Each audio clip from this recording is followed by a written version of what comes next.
All coming out this morning early start. I'm Rick Jones. I'm the Director of Planning for the city, and I do appreciate your time and attendance here being here. We think this is an important subject matter to talk about with you. It's probably long overdue in some respects. We thought we had something of a solution a couple of years ago. We had another board training, but that was kind of broad and nebulous in terms of what we're trying to cover. What you're going to hear today, I think, is what's more geared to how you operate with the board, your particular board. It may not be directly aimed at you, but it should be wide enough that it'll cover the full gamut of how you really should be conducting, what things you should be looking for as a board member. We don't take enough time, at least I don't, to tell you thank you for your service. Because of the fact that we realize that you are volunteers, you are citizens coming to work and do the business of the city that needs to be done. And that's important. A lot of things that you deal with and work with and hear about and so forth, council doesn't realize that, I don't think. It saves them an awful lot of time and anxiety and anguish and all this stuff, because a lot of these things in some cities would actually be heard at a council meeting, and that's not necessary. You're really important to how we govern in this community, how we plan in this community, and the things we do. So again, I just want to tell you thank you for your devotion, your willingness to be here with us and do the job itself. This morning, we have invited Mr. Bill Ross, who is with Ross and Associates here from the Atlanta area. I've got Bill's resume on his website, and if I read it to you, we'd be here about 11:30. You'd go home. You wouldn't have accomplished anything. Let me just try to summarize, if I can, Bill, to tell me how far off base I am with this.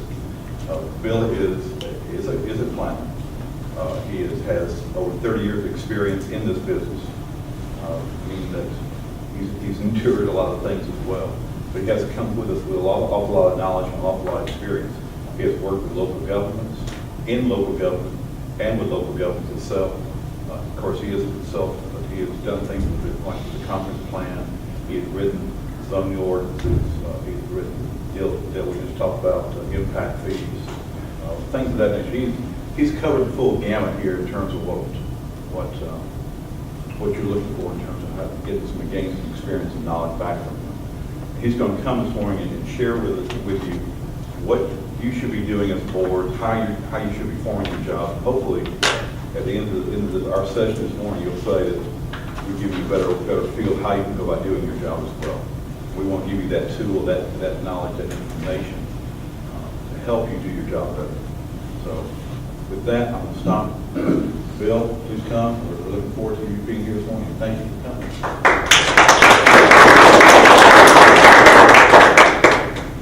I'm terrible with microphones, but we're being recorded, so I've got to speak into one or the other. Let me add just a few things to what Rick said. I spent 10 years heading up planning in Fulton County, which I think is 30 years worth of experience in 10 years in that county, back in the good old days, and also worked in Gwinnett County as the Director of Development when it was the fastest growing county in the United States. We were issuing 10,000 permits a year. You can multiply that for how many inspections we were doing. So a lot of public service in a lot of different ways, plus, of course, consulting for about 30 years now. I'm going to try to stand over here and do this. When I was a kid, I was the one who couldn't pat himself on the head and rub his stomach at the same time. So we're going to see if I can punch the button and talk into this other microphone also. As Rick said, the presentation isn't really directed at anybody. I didn't ask, and Rick didn't say, well, I'm having problems with this, or I'm having problems with that. This is a basic presentation about decision making in general, and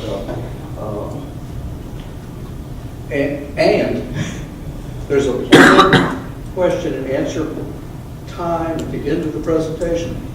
But if you have a question at any point in time, raise your hand, let me know, because sometimes it's hard to remember by the end of the presentation what the question might have been. So our agenda for today, let me shift over here.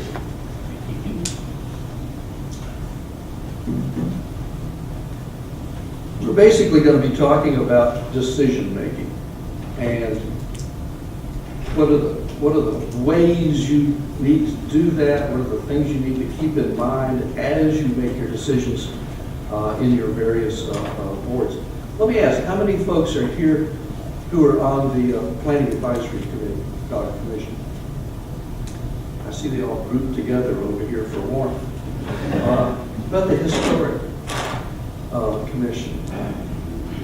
Great, great. I live in a historic house in a historic district in Madison, so I feel I feel your pain.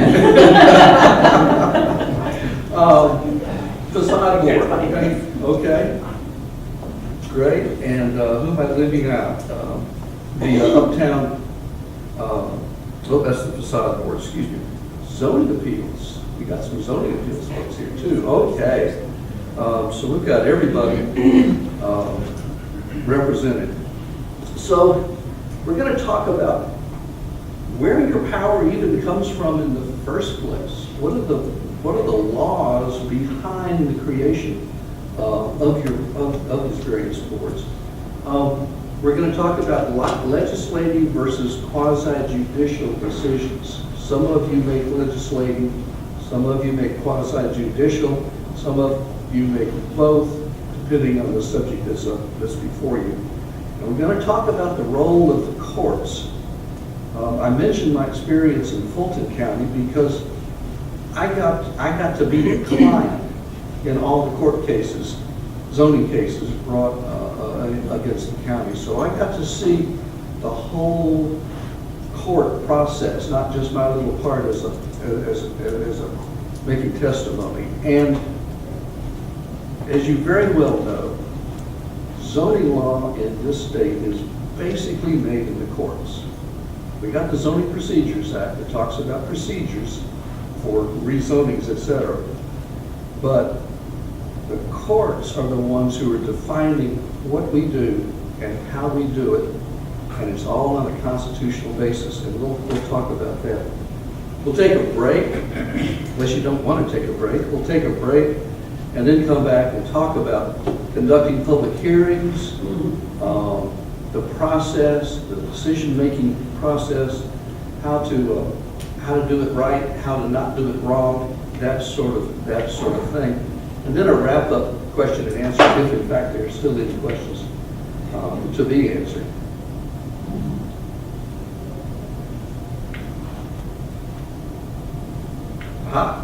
Okay, let's go all the way back to the U.S. Constitution.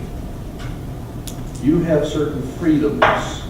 Everybody has certain freedoms. They have freedom of speech, right to petition government. We're going to come back to that one. You don't hear much about the right to petition government. Unfettered use of property. Do anything with your property you want to. Freedom of travel. You can go anywhere at any time through whatever process you want. Hey, I want to do it. But how come we got all these regulations if we've got all these freedoms? It comes from what's known as the police power. We can restrict those constitutional freedoms in various ways. We can regulate the time, place, and manner, but we have to do it for a substantial governmental interest. In other words, there's a public interest in restricting these freedoms. What's the old classic, you can't stand up in a crowded theater and yell fire when there's no fire.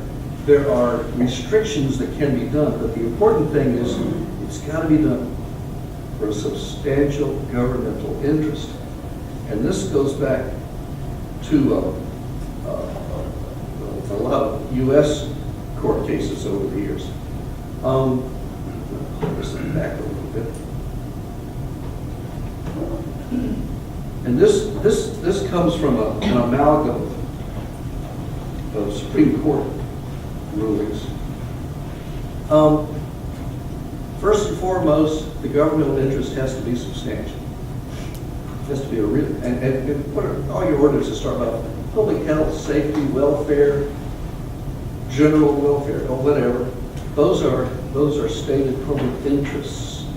The regulation you adopt has to advance that purpose, that interest, obviously. And some of you may be familiar with the Nolan versus California Coastal Commission cases, Supreme Court case that basically said there has to be a rational nexus, a connection between a regulation and the public purpose it wishes to address. And this is one that we forget a lot.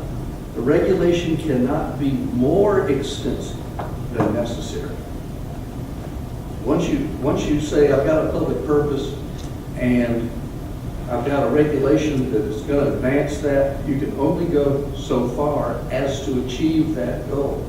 You can't use that as an excuse to just go off half-cocked and regulate all kinds of things. That Dolan case is a good U.S. Supreme Court ruling about rough proportionality. There needs to be a rough proportionality between the regulation and that public purpose. So, in the case of zoning regulation, many of you don't get involved with zoning regulations, but in the case of zoning regulations, there's got to be a balance between, for instance, that unfettered use of property and the extent to which the public purpose is adequately served. This balance is also something we see on other boards and other regulations. It's very specific with regard to zoning, because the courts have said that's what the rule is. So let's go way back. 1924. Even I wasn't here in 1924. Jumping ahead to the middle guy, everybody knows about Euclid versus Amber Realty. That was the Supreme Court ruling that said that yes, it's a valid exercise of the police power to regulate the use of land. And I jumped to the middle because that case was working its way through the courts when the federal government decided that they needed a zoning enabling act that would actually sort of define how you go about having zoning. A committee was formed. If you get out your history books, it's an amazing story. But at any rate, a committee was formed with all of the big names. There was the lawyer who wrote the New York City zoning ordinance that was sort of recognized as the first zoning ordinance in the country. Landscape architects, engineers, all of them big names. Some of them, those of you who are Georgia Planning Association or American Planning Association members, you will recognize some of the names. Alfred Bettman Institute, he was one of the guys. At any rate, and it was chaired by the Secretary of Commerce. This is an interesting footnote. The Secretary of Commerce was Calvin Coolidge, Silent Cal of all people. So at any rate, they came out with this so-called Standard Zoning Enabling Act. And the important thing out of that act is that this was not a law. This was for people to use in creating their own zoning ordinances or whatever. But in that act, it created temporary, at that point, temporary zoning commissions and zoning boards of adjustment.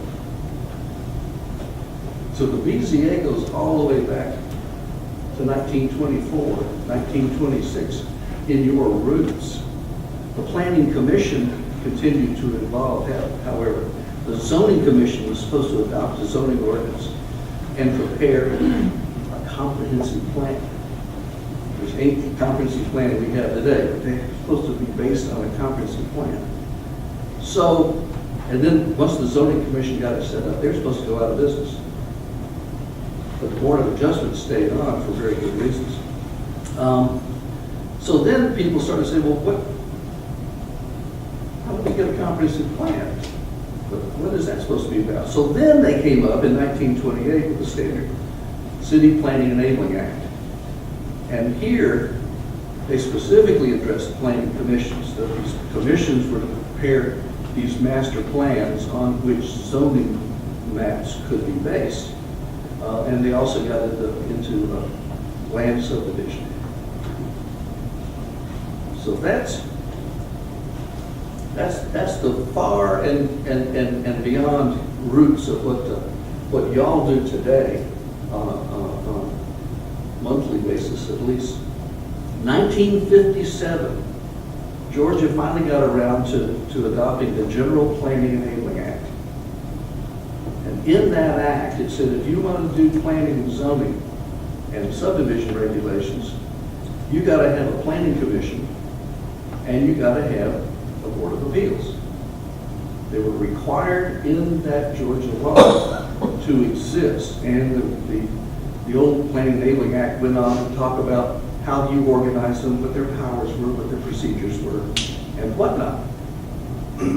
That worked fine. That created boards like yours, as well as the facade board, as well as the historic folks. It sort of authorized you, if you will. Now, the historic folks have got their own set of Georgia laws also, as they well know. Okay, 1983, Constitution, completely rewritten and readopted. And in that Constitution, it said that cities and counties can do planning and zoning. It doesn't define what those are. The Constitution doesn't say what planning and zoning is, but you have the constitutional basis to be doing planning and zoning. It did reserve the right for the state legislature to pass a law on the procedures to be followed in a zoning process. And these, they only apply to zoning. They don't apply to anybody else. And it defines zoning for the first time in that law. But the key to all of this is advisory boards are no longer recognized in state law except for historic commissions. The planning commissions, boards of zoning appeals, etc., you exist because you're in the local ordinance. So everything about what you do, how you go about doing it, the standards, procedures, etc., with regard to your actions, is a result of the city's UDO. Not the historic board, but they are in there also. So that's kind of a multiple kind of thing. So this also means that different cities and different counties have done different things with their various advisory boards because they're free to do it. As long as it's zoning, they got to follow the Zoning Procedures Act. But everything else, all the procedures and whatnot of other advisory boards is a matter of local law. So that's where you exist under the state laws. So let's talk about legislative decisions. I told you we were going to talk about legislative and quasi-judicial. They're very different.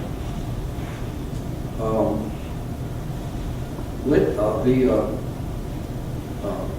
Planning Advisory Committee specifically deals with legislative decisions because your recommendations go forward to the City Council, and of course they're making legislative decisions also. The important thing about these is that the decision-making process and how you go about making decisions can be very subjective. Remember that business about weighing or balancing public interest against private property rights. And the standards, that state zoning procedures law required you to adopt standards to guide the process. guide. You have to give them some thought, but you don't have to, they don't dictate how the decision is made, which is different from quasi-judicial. We'll get to that. So the importance of the individual standards, and you have all your standards in the UDO. It says a series of questions. The staff report goes through all of those in their analysis. It's not, okay, we got 10 standards. If you meet these 6, then that's a majority. We're going to approve you. You can weigh which ones are more important in a particular case, because it's the decision-making process and the legislative decision is very malleable, if you will. You can say on one case, consistency with the comprehensive plan is really the most important thing about this particular case. In another case, you may determine, well, the most important thing here is the impact on public facilities. So you can weigh all of those standards and use them as a guide. But as long as you follow the procedures that are dictated in that zoning procedures law.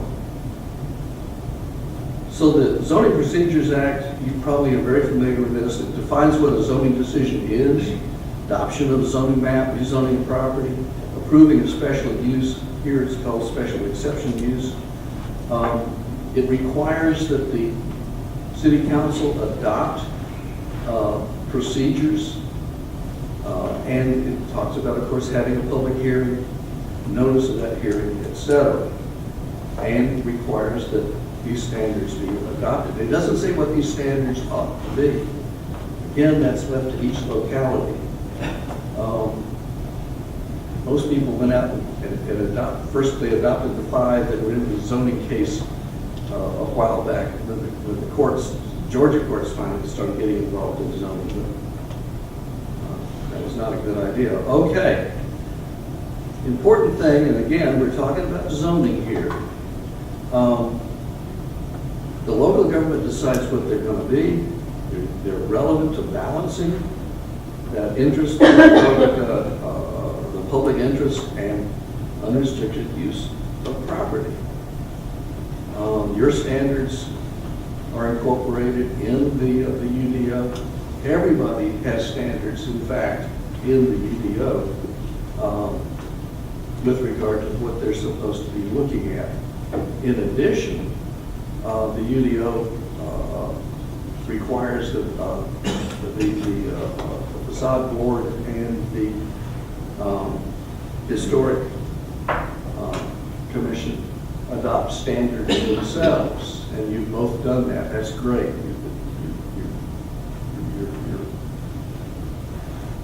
You're doing great. Okay, so what happens with the zoning type decision when it goes to court? First of all, you start from scratch. Court doesn't care about that public hearing. They don't care about the decision-making process. Well, I take that back. They want, first of all, they want to know that you followed all of the procedures that were required. But they start de novo. People can go in there, both the applicant and the city, and bring evidence forward that was never presented in the public hearing, never discussed. It starts from scratch. But, and the second very important thing is, the court will give some thought to whether or not the decision appears to be arbitrary and capricious. That was a major thing with regard to a zoning appeal that cost a city in this state millions of dollars because it was arbitrary and capricious. But the important thing also is that they don't look at, the court doesn't care what the applicant applied for. The only thing the court wants to know is, was the zoning, the existing zoning on that property constitutional? If the city can prove, we've done that balancing test, Your Honor, we're restricting the use of that property in the public interest for the following reasons. So the current zoning is constitutional. The applicant, of course, says, no, man, I could be selling this property for 3 times what it's worth. I can do this, I can do that. So they get in, the basic argument is the current zoning constitutional. If the court says it is, end of story. If the court says, no, it's not constitutional, they send it back for reconsideration with the direction to the city, zone this property in a constitutional manner. They had an interesting case in Fulton County many years ago. It kept going round and round and round. Every time the court would send it back, the Board of Commissioners would rezone the property in some way that the applicant wasn't happy. You'd go back to court, show that it's still unconstitutional, and they went through about three cycles of this, and the court finally said they were just going to find the Board of Commissioners in contempt and throw them in jail. And he meant it. So they finally got around to approving that within a constitutional manner. Quasi-judicial.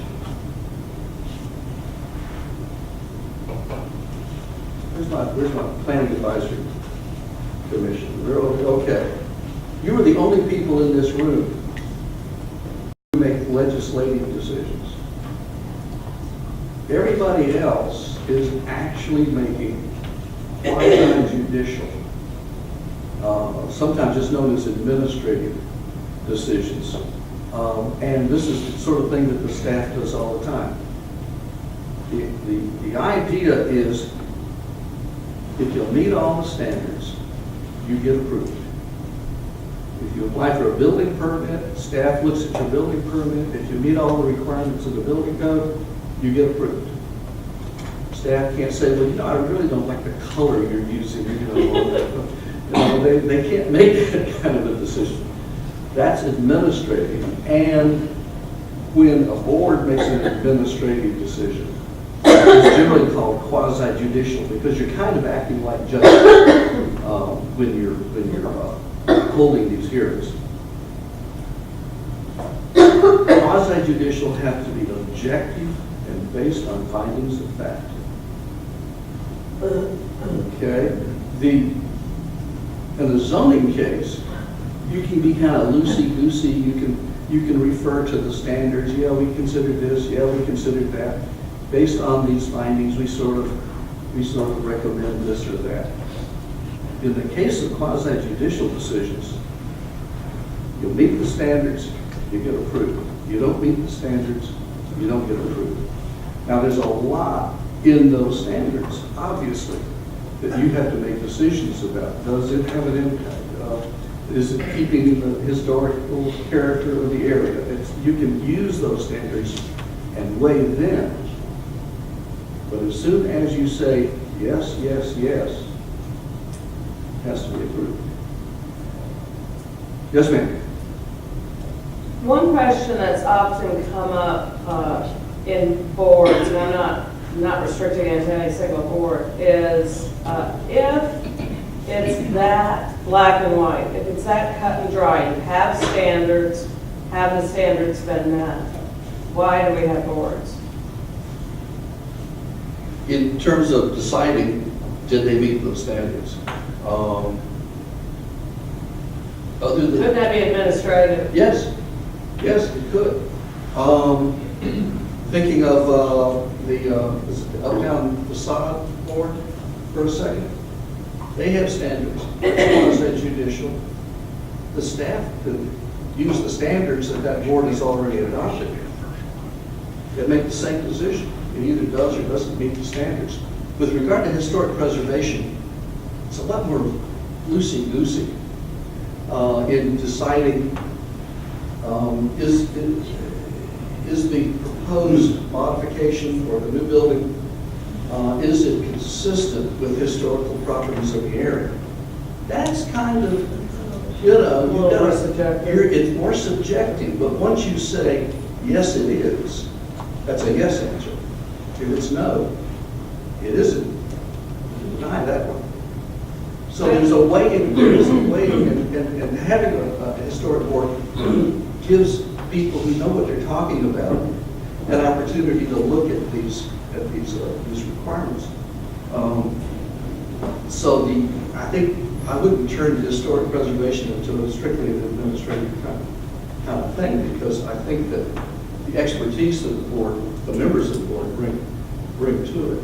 So as a follow-up specific to historic properties, is it not in the best interest to then opine on what is acceptable? If it is truly falls into a subjective area, as in your example, then is it not in the best interest of that board to say to applicant, we do not think that this is consistent with the surrounding properties, we feel that you should X, Y, Z? Or is it the board's role to say, this is not complementary to the surrounding properties, you need to go back and do something else?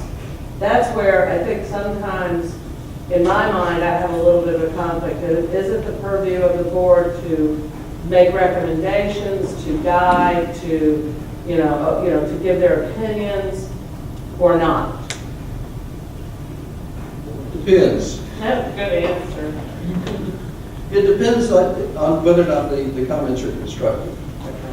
If it's just off the wall, I don't like purple,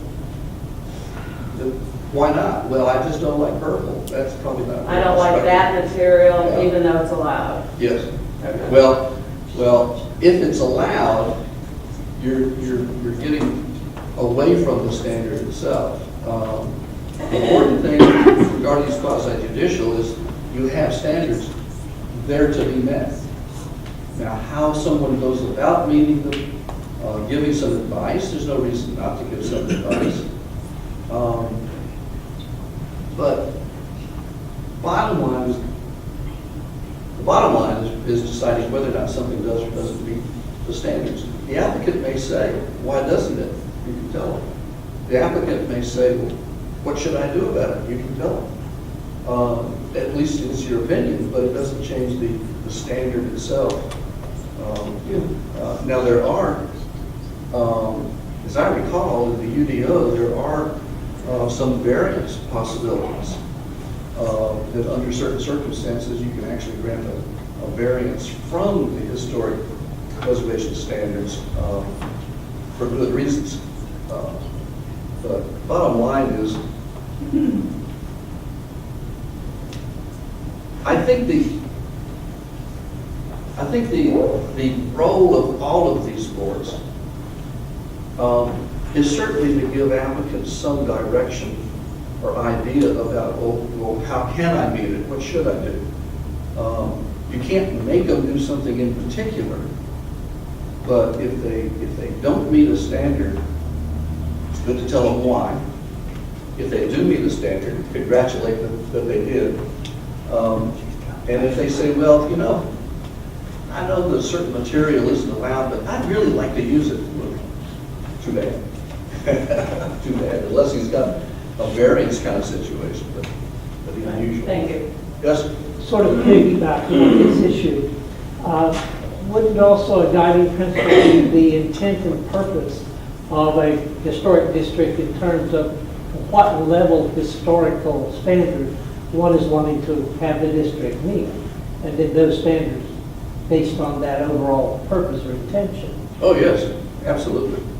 And that goes back to the public purpose that you're trying to achieve. In historic preservation, the public purpose is pretty clear what they're trying to do. And right now we're just talking about COAs, really. You have a lot of other duties also, establishing districts and whatnot. Same with the facade board. The public purpose is compatibility. Then you have the standards to say what's compatible. How do we determine that? In the case of the Planning Advisory Committee, it's kind of like, well, I don't know, I don't think I like that. They shouldn't say that publicly.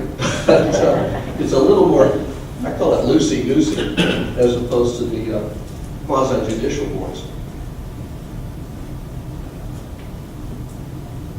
Bill, before you go on with that, Yes. let's talk a little bit more about, along the same line, talking about being consistent with that decision. Or decisions, I guess I should say. well, what's the phrase? Consistency is the hobgoblin of something or another. And in terms of being consistent, that's often comes up in not establishing precedents. Well, if you're not smart enough to figure out why two different applications are different, you're in trouble. Forget about precedent. Forget about saying, well, if we approve this one, just everybody's going to want that. No, the next application is different. It's not the same property. It's not the same location. It's not the same proposal. They kind of look and squeak like it is, but don't worry about setting precedents. As far as consistency, you should certainly tell different applicants the same thing. That here's the standard, you need to meet the standard. We could recommend some things to you if you want to know. But the consistency there is applying all of the standards equally to everybody. But as far as, well, gee, the house down the street, you approved them, what's wrong with me? Well, here's what's wrong with you. Consistency only goes so far. The individual nature of an application is the real critical element. And sometimes you do have a precedent. The house next door wants to do the same thing as the house next door. You know, maybe they should.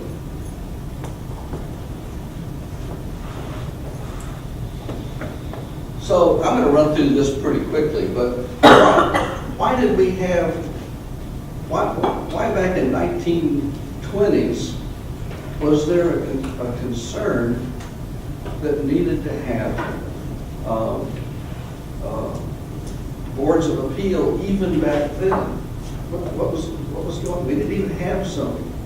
But the boards of appeals go all the way back to that very first act.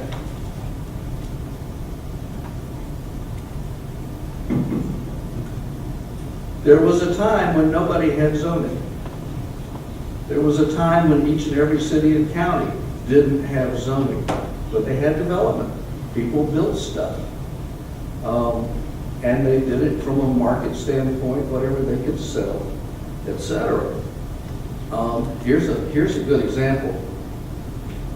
I'll wander around so I can point. This is a small town in Georgia, near the downtown area, and you can just look at that map, and you know which part of that city got developed after zoning was created. And you can tell the parts of the city where the developers just did whatever they cared to do. You probably already know that back in the good old days, developers would chop properties up into like 25-foot, 20-foot, 30-foot pieces, and then you bought as many pieces as you wanted for your own property. So that's obviously what was going on here. This guy bought 2 lots, different depths, different widths, different everything. So imagine you're on the newly appointed zoning commission and you're going to write a zoning ordinance and come up with zoning districts. What do? Do you say, okay, this zoning district, that's going to be the minimum lot size right there? Somebody else said, well, wait a minute, no, I think this ought to be the minimum lot size. We want more big lots. So you create a situation of non-conformity in that process. Now, everybody's got non-conforming use regulations of what do you do if you don't meet the regulations already, or your lot doesn't meet the regulations, etc. But that also led to a question of hardship. If this one's vacant and he wants to put a house on there, his hardship, of course, is he doesn't meet the lot size, the setbacks, or anything. So that is why, in order to try to deal with this, the creation of all these non-conforming properties, that boards of appeals got created on day number 1. They knew this was going to happen.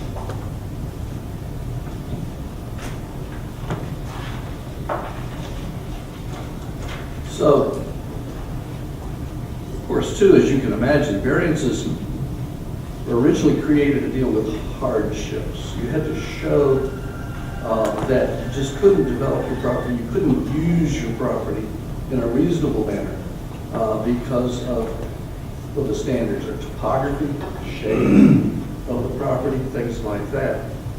And of course, we've tried to deal with a lot of this in our non-conforming development regulations that automatically handle those kinds of things. But today, that's not, most of the variances you see today are not related to hardships. It's just what somebody wants. Facade board, that's just what the guy wants. So we've sort of watered down the whole thought. These days, I'm not sure about Columbus, but many jurisdictions, the developer will come in with his proposed rezoning application and a series of variances he wants on day number one. To merely, gee, if you just give me 2 feet off the side yard, I can get a whole nother bay in my shopping center, and that's big bucks. So I'm sure you see some of that kind of thing right here also, that these are variances of convenience. In the UDO, it tries to address that with the special exception variances and gives some leeway in I don't know, there was a building height, I don't even remember all of the things you can apply for a special exception variance. But the idea with those is you don't have to be showing a hardship. You need to show that you're not going to hurt anybody. You're not going to hurt the neighbors next door. What you want to do, maybe you got to move a building over because you want to save a tree. Who knew? Those kinds of things you try to deal with in that way. So the whole idea of a variance is sort of watered down over the years. I'm not complaining about it, but the concept has changed with regard to the kinds of things you have to deal with. Again, okay, quasi-judicial hearings, facade board, BZA, even historic. What happens if you end up going to court? Again, the judge says, were all the procedures followed? Was the action arbitrary and capricious? I mentioned that city. I won't name the city. The planning director, a developer wanted to put a very major development on a piece of property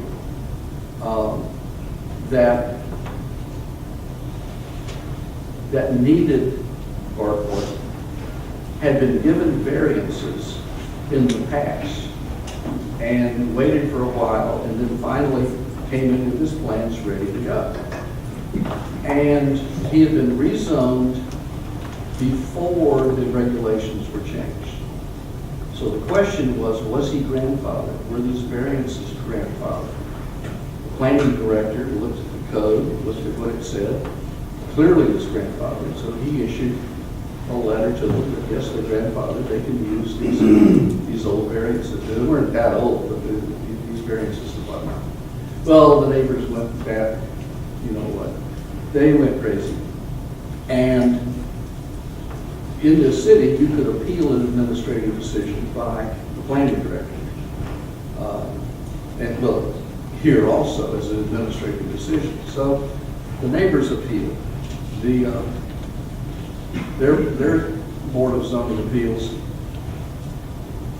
looked at the arguments, looked at the giant crowd of people in the room, and they overruled the planning director. They said, no, it's not grandfathered. The developer's going to have to start all over again. Developer appealed. Now, the reason the developer didn't come in the first place was he was ready to build. He had leases in hand.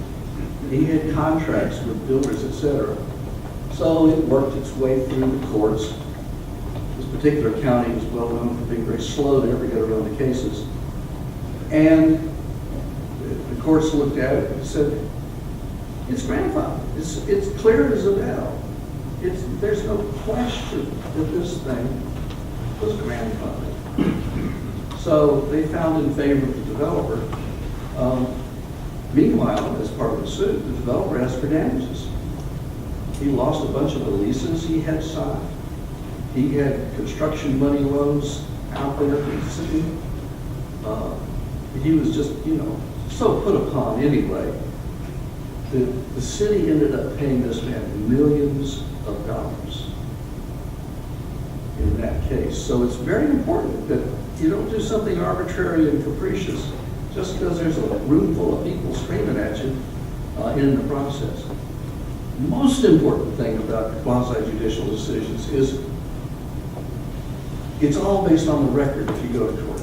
Nobody goes in there and testifies with regard to the case.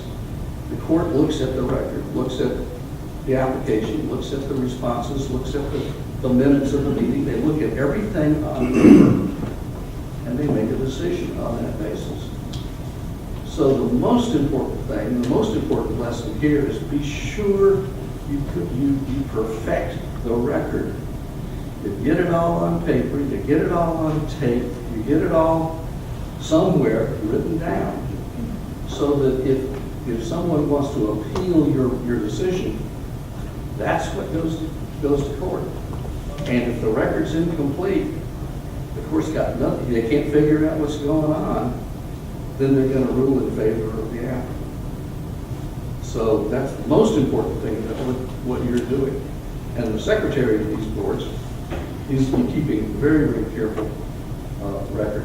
Now, what you could do is, many jurisdictions, they tape the meeting and just save the tape.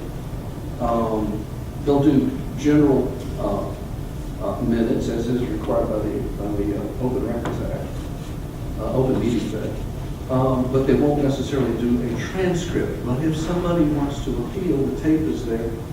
They send it to a court reporter, and that court reporter writes it all out. And they've got a transcript, and that's what goes to court.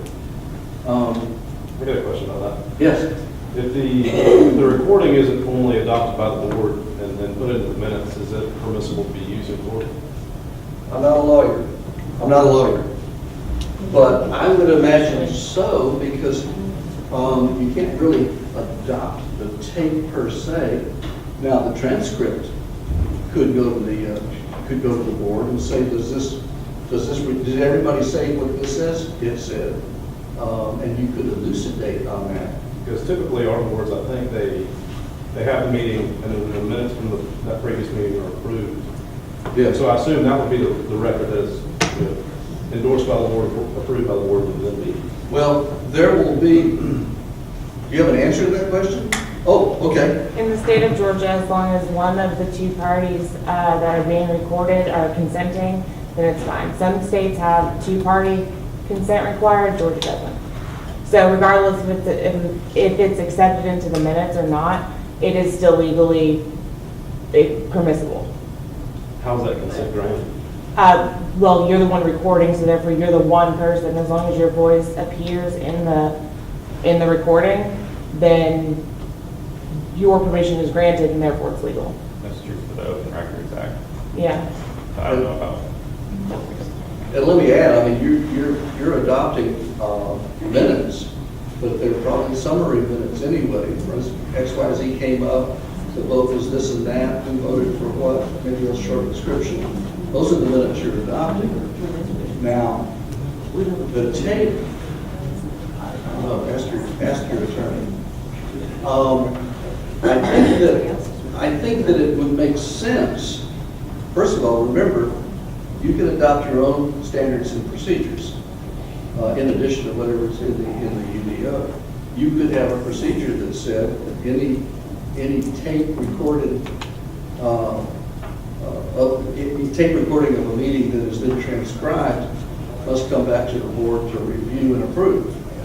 But you can't change it, so it's kind of a dangerous kind of thing. Court reporters have their own code of ethics, and they gotta put it down just as exactly like they heard it. So I don't think it's required to come back to you. You could have a standard that would require review, but don't know quite how you would correct it as like I didn't say that, okay, you did.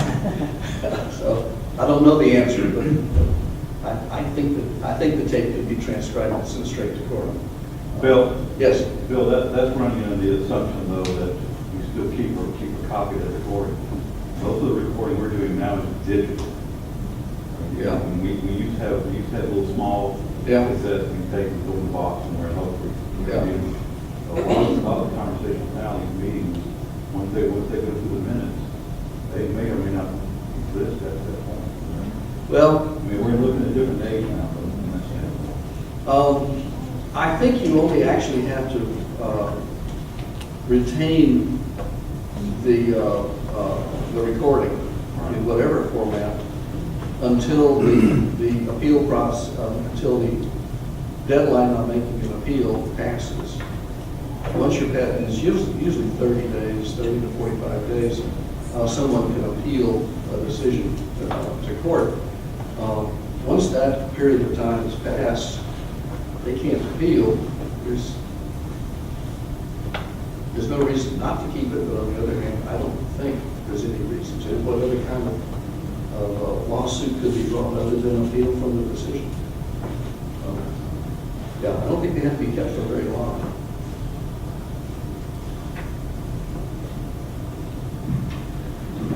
So, remember, as I said in the quasi-judicial decision-making process, you make findings of fact.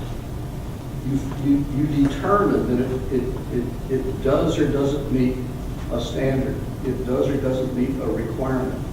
And these are findings of fact. This is what the court is going to look at. One of the questions is, of course, are these findings of fact, do they make sense? Are they arbitrary and capricious also? But as long as the decision by the committee is based on those findings of fact, they make these findings, they make a decision, is that decision consistent with the very facts that they have found? And generally, if they meet them all, they get approved. If they don't meet some of them, they can be denied. You could even continue a case, give them an opportunity to come in and change their application. I suppose if you try to get it right, they don't have to reapply. It depends on the situation. Variance and appeal procedures, and this applies to all three of the boards that are acting in a quasi-judicial manner. Your judges, you're acting like judges. You have to act like judges. Personal contact with applicants is not appropriate. Because remember, everything, your decision must be based on the record. Because it's the record that goes to the judge.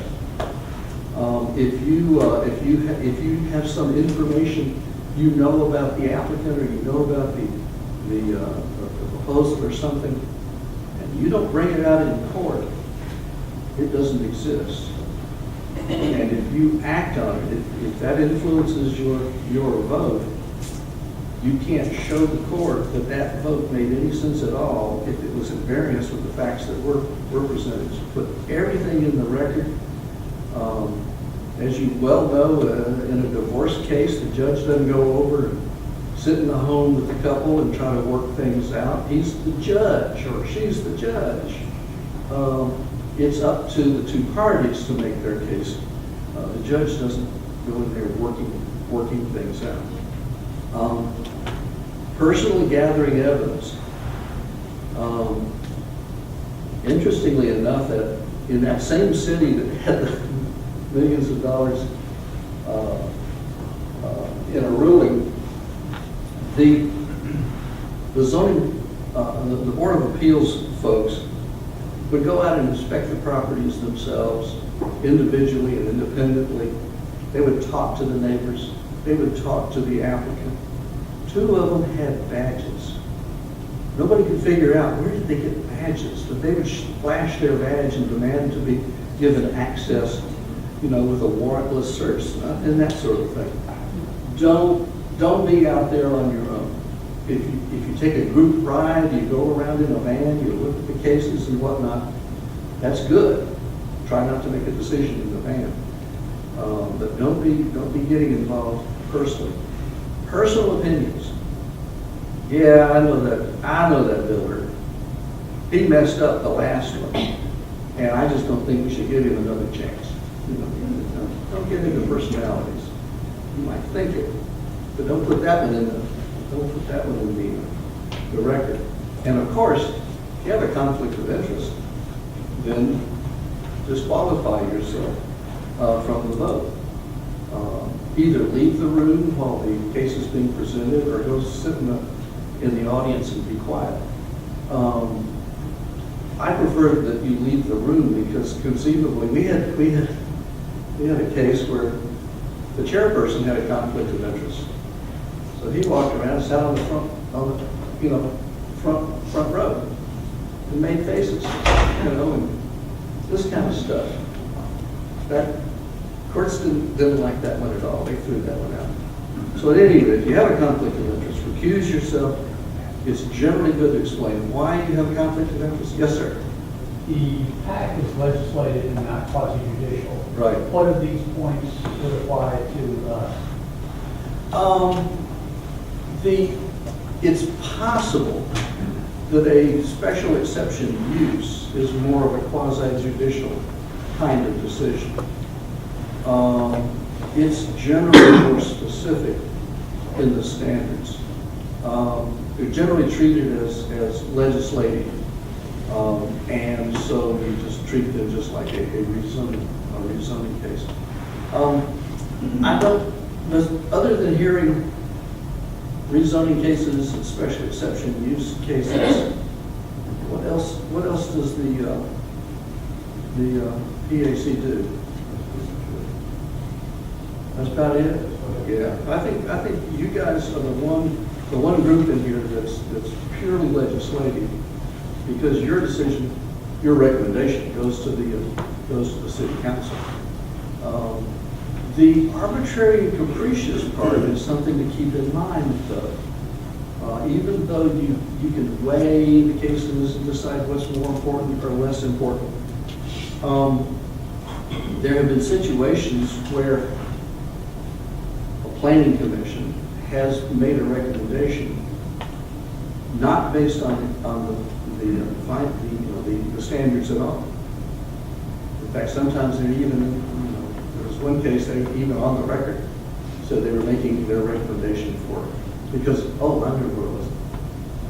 One of the planning commissioners said, well, when I came in here, I was in favor of this. But with all these people here against it, I'm going to have to vote against it. Okay, that's arbitrary and capricious. It didn't apply any standards. So that went forward as the recommendation. In this case, it was a county. The county commission said, well, they recommended denial. I moved for denial. Well, now you're complicit in an arbitrary and capricious decision. And the extent to which some wily lawyer wants to drag the planning commission into court, they might do it. They can't subpoena the city council members.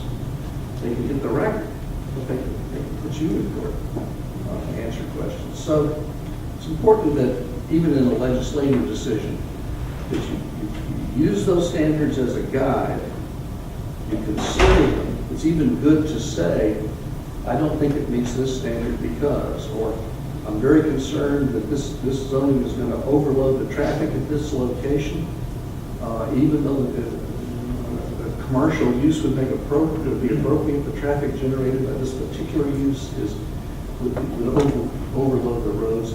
Say whatever you can in applying in the standards, but again, you're balancing quasi-judicial and get to the point in a minute. These quasi-judicial decisions, some of them are making legislative decisions. So they're wearing two hats in some cases, as opposed to the planning advisory commission. Bill, can we go back just on a couple things here? Yeah. Let me see by show of hands, How many of you right now are actually going out and visiting the site? Anybody? Actually, and we want to dwell on that just a little more. I mean, make sure we don't get in trouble here, but we've always somewhat encouraged them to go out there and at least become familiar with where the location. I'm not saying that we can get out and do an interview with everybody. We can drive by and look and know where the site is. And I'm thinking about from facade board, because that's such a small area. If you get an application, you can't help but know what it is, but you still have to go by, I would think. You may know the applicant, you may have a business with him, I don't know what the case may be, but you understand what I'm saying? I understand that it's business about familiarity, breeds contempt, and all that good stuff. So, that's one of I want to make sure we understand about.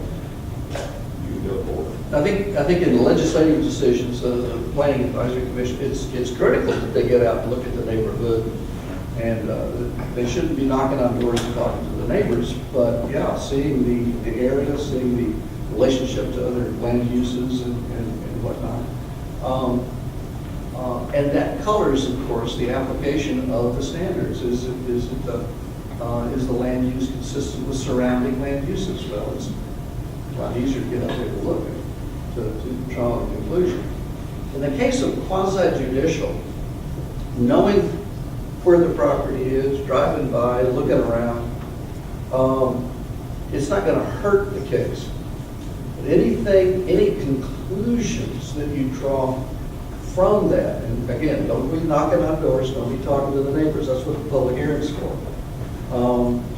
But to the extent that any conclusion comes out of driving through the neighborhood or looking at the property, put it in the record. Well, I went by there and I saw that the house next door was dilapidated and, what is it, the demolition by disuse.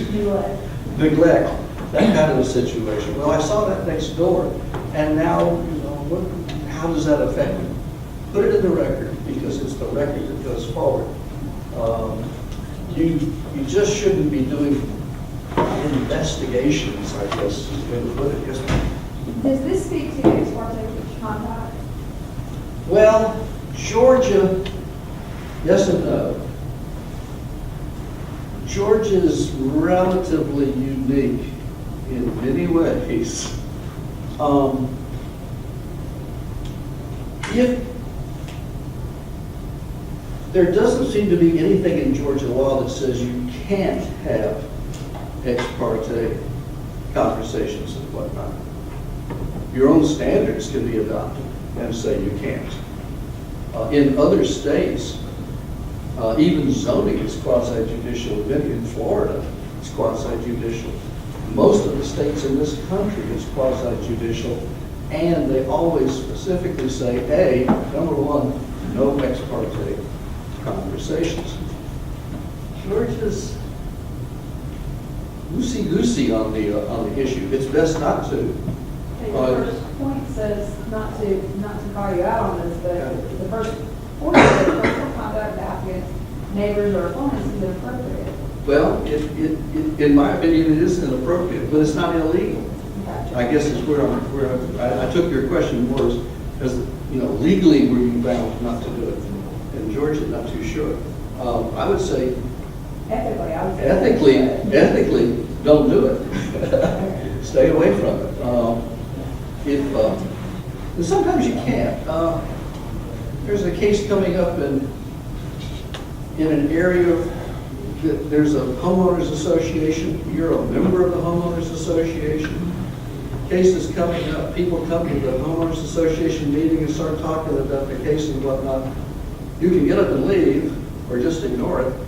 But sometimes you can't avoid it. You and 3 of your buddies are out playing golf, and one of them is just real pain in the you know what. Well, you can walk away, I guess, but sometimes you can't avoid it. But don't seek it out. Don't try to do these fact-finding missions on your own. Question. Yes, sir.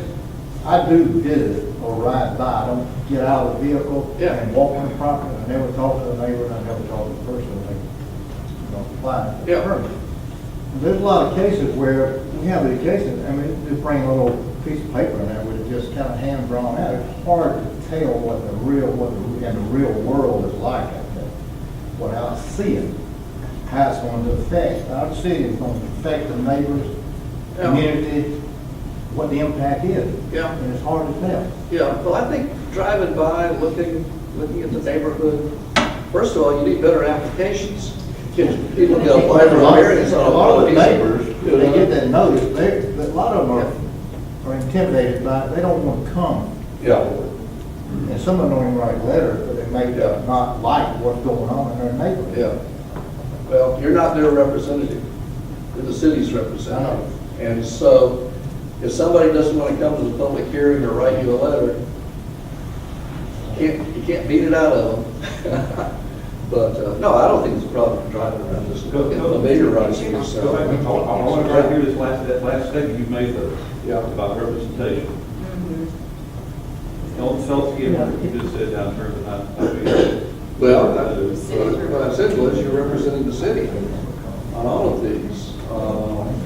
You're hearing from the citizens, you're hearing from the from neighborhoods, et cetera. But the decision you're making is to be in the interest, the best interest of the city, not the applicant, not the neighborhood, not the neighbor, et cetera. It may end up being in their best interest.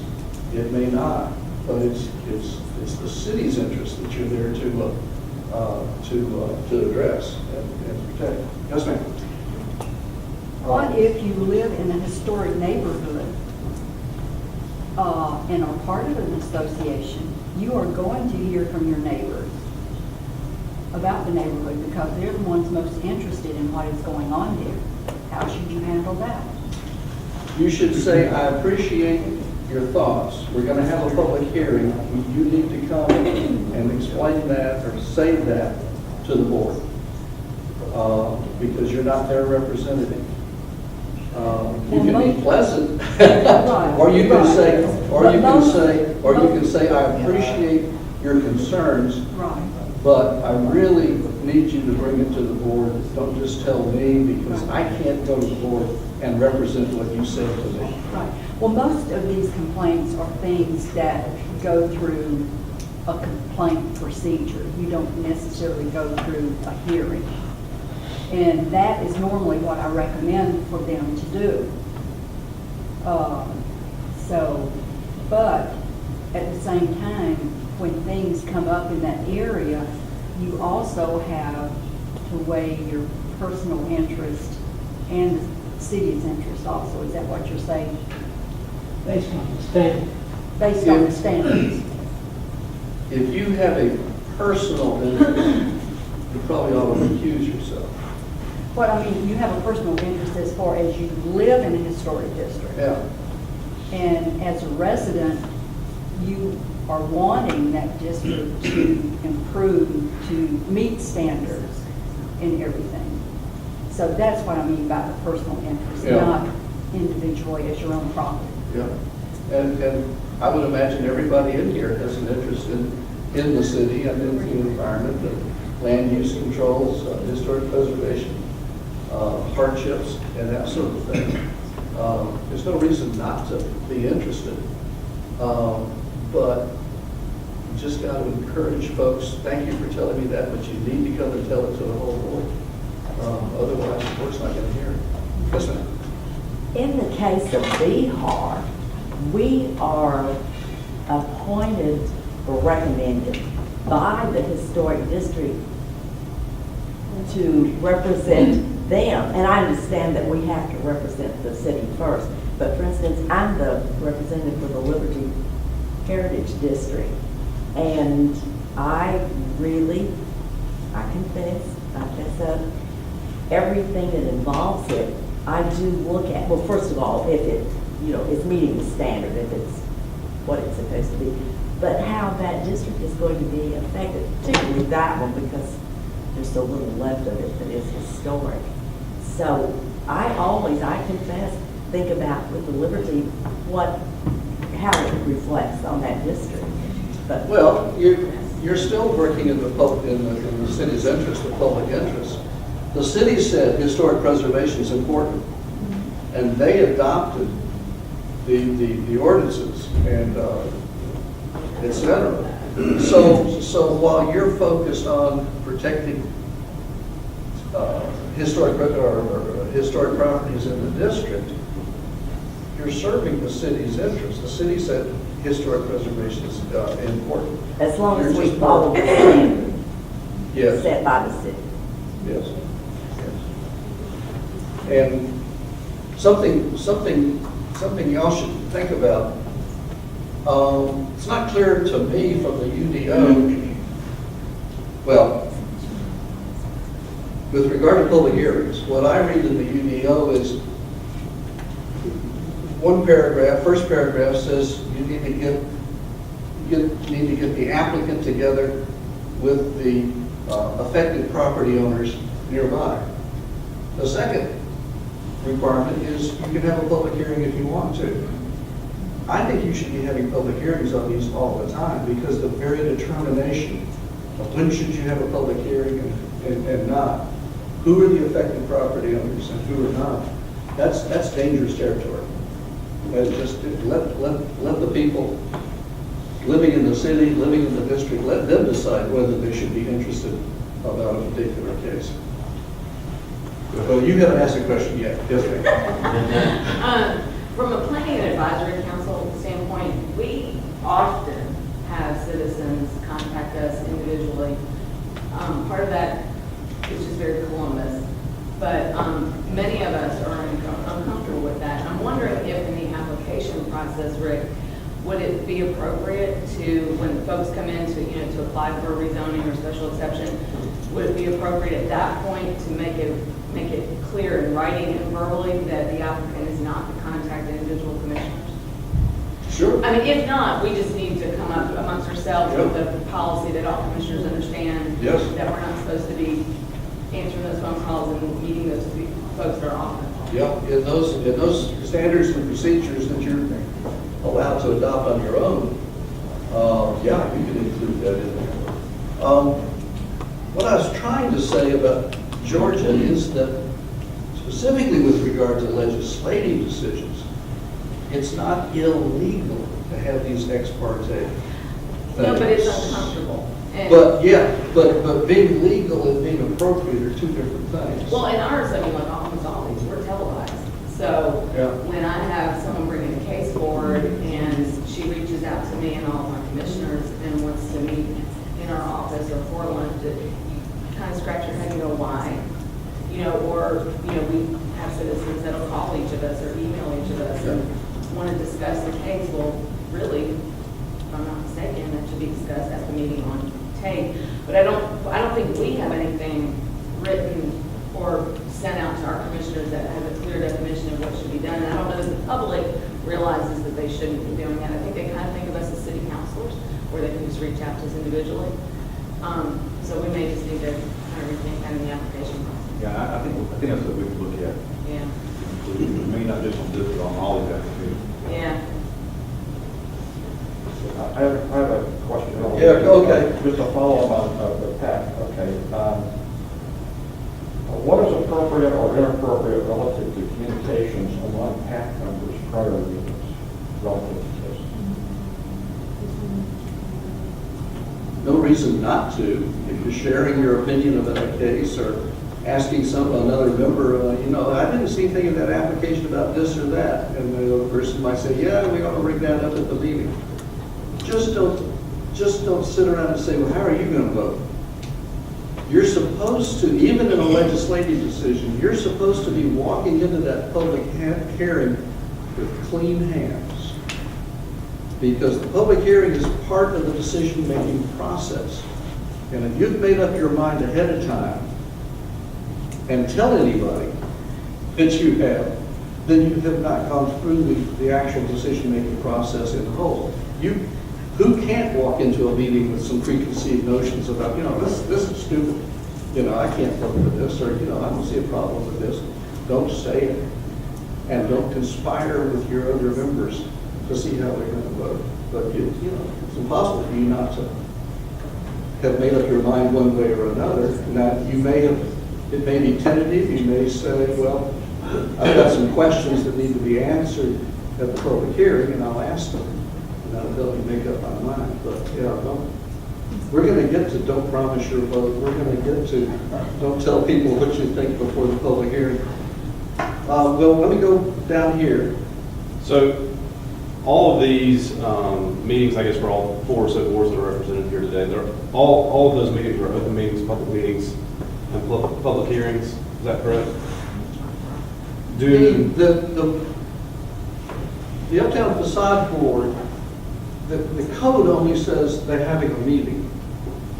If it's not a public hearing, or it's not publicly noticed, the city ought to rethink that and make sure that public notice, sign on the property, whatever, goes out there so people even have a clue what's going on.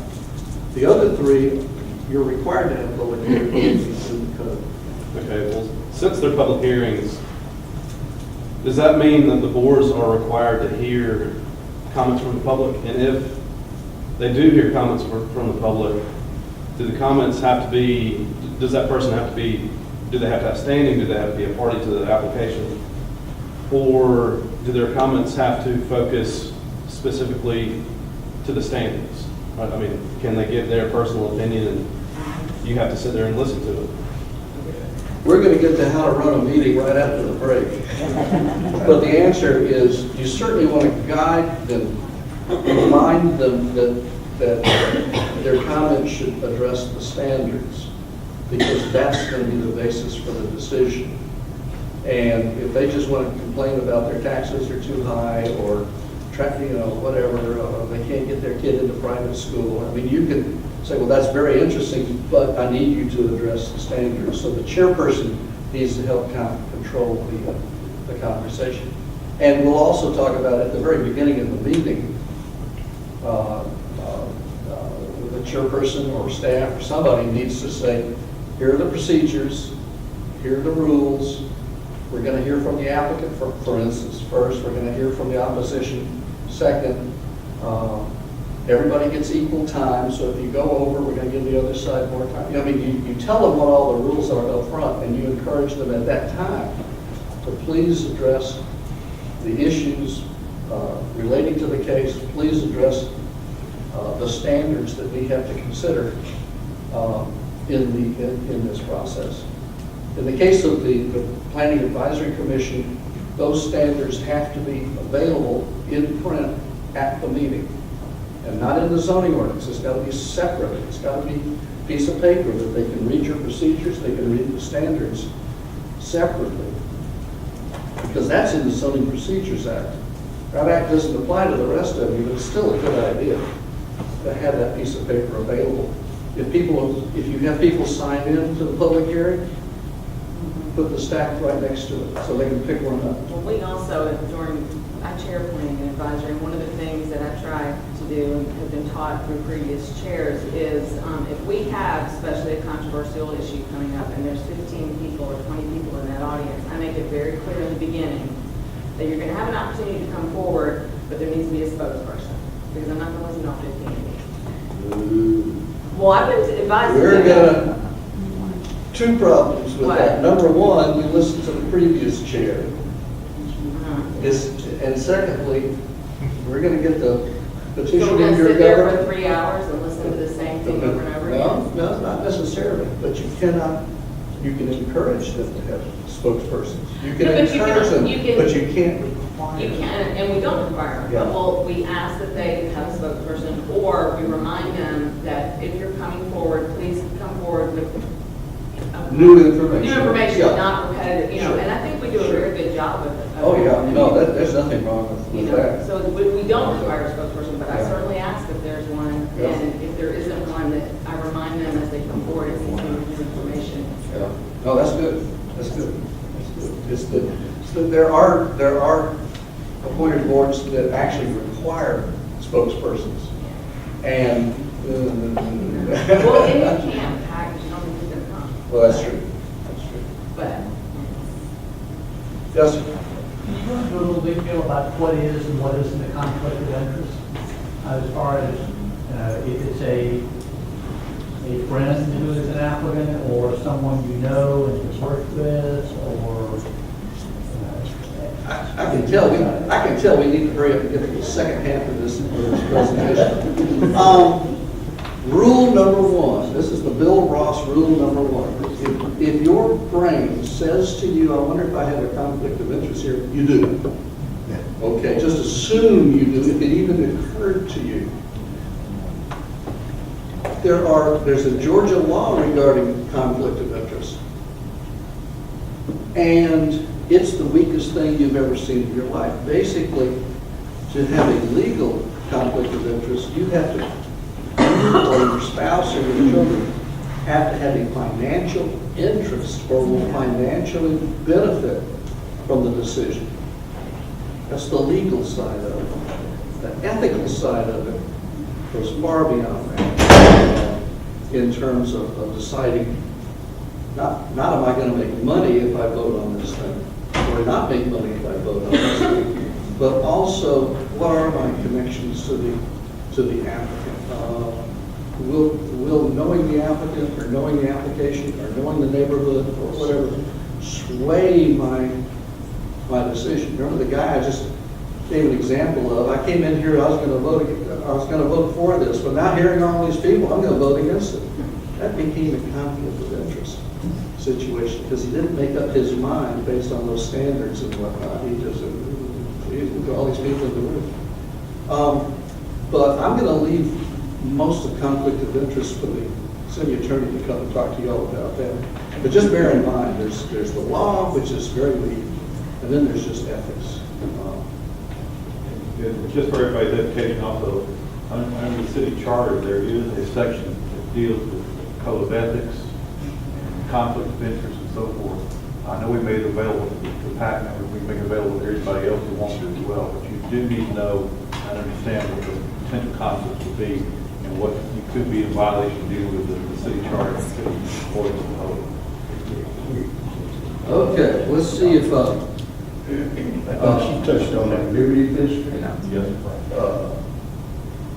A lot of houses where people lived a long time ago torn out, and most of the buildings that are in that area, churches, few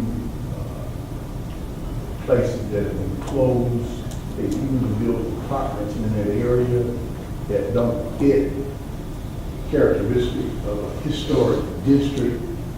And I do have some concerns, and you mentioned it. Who's the lady talking about the historic?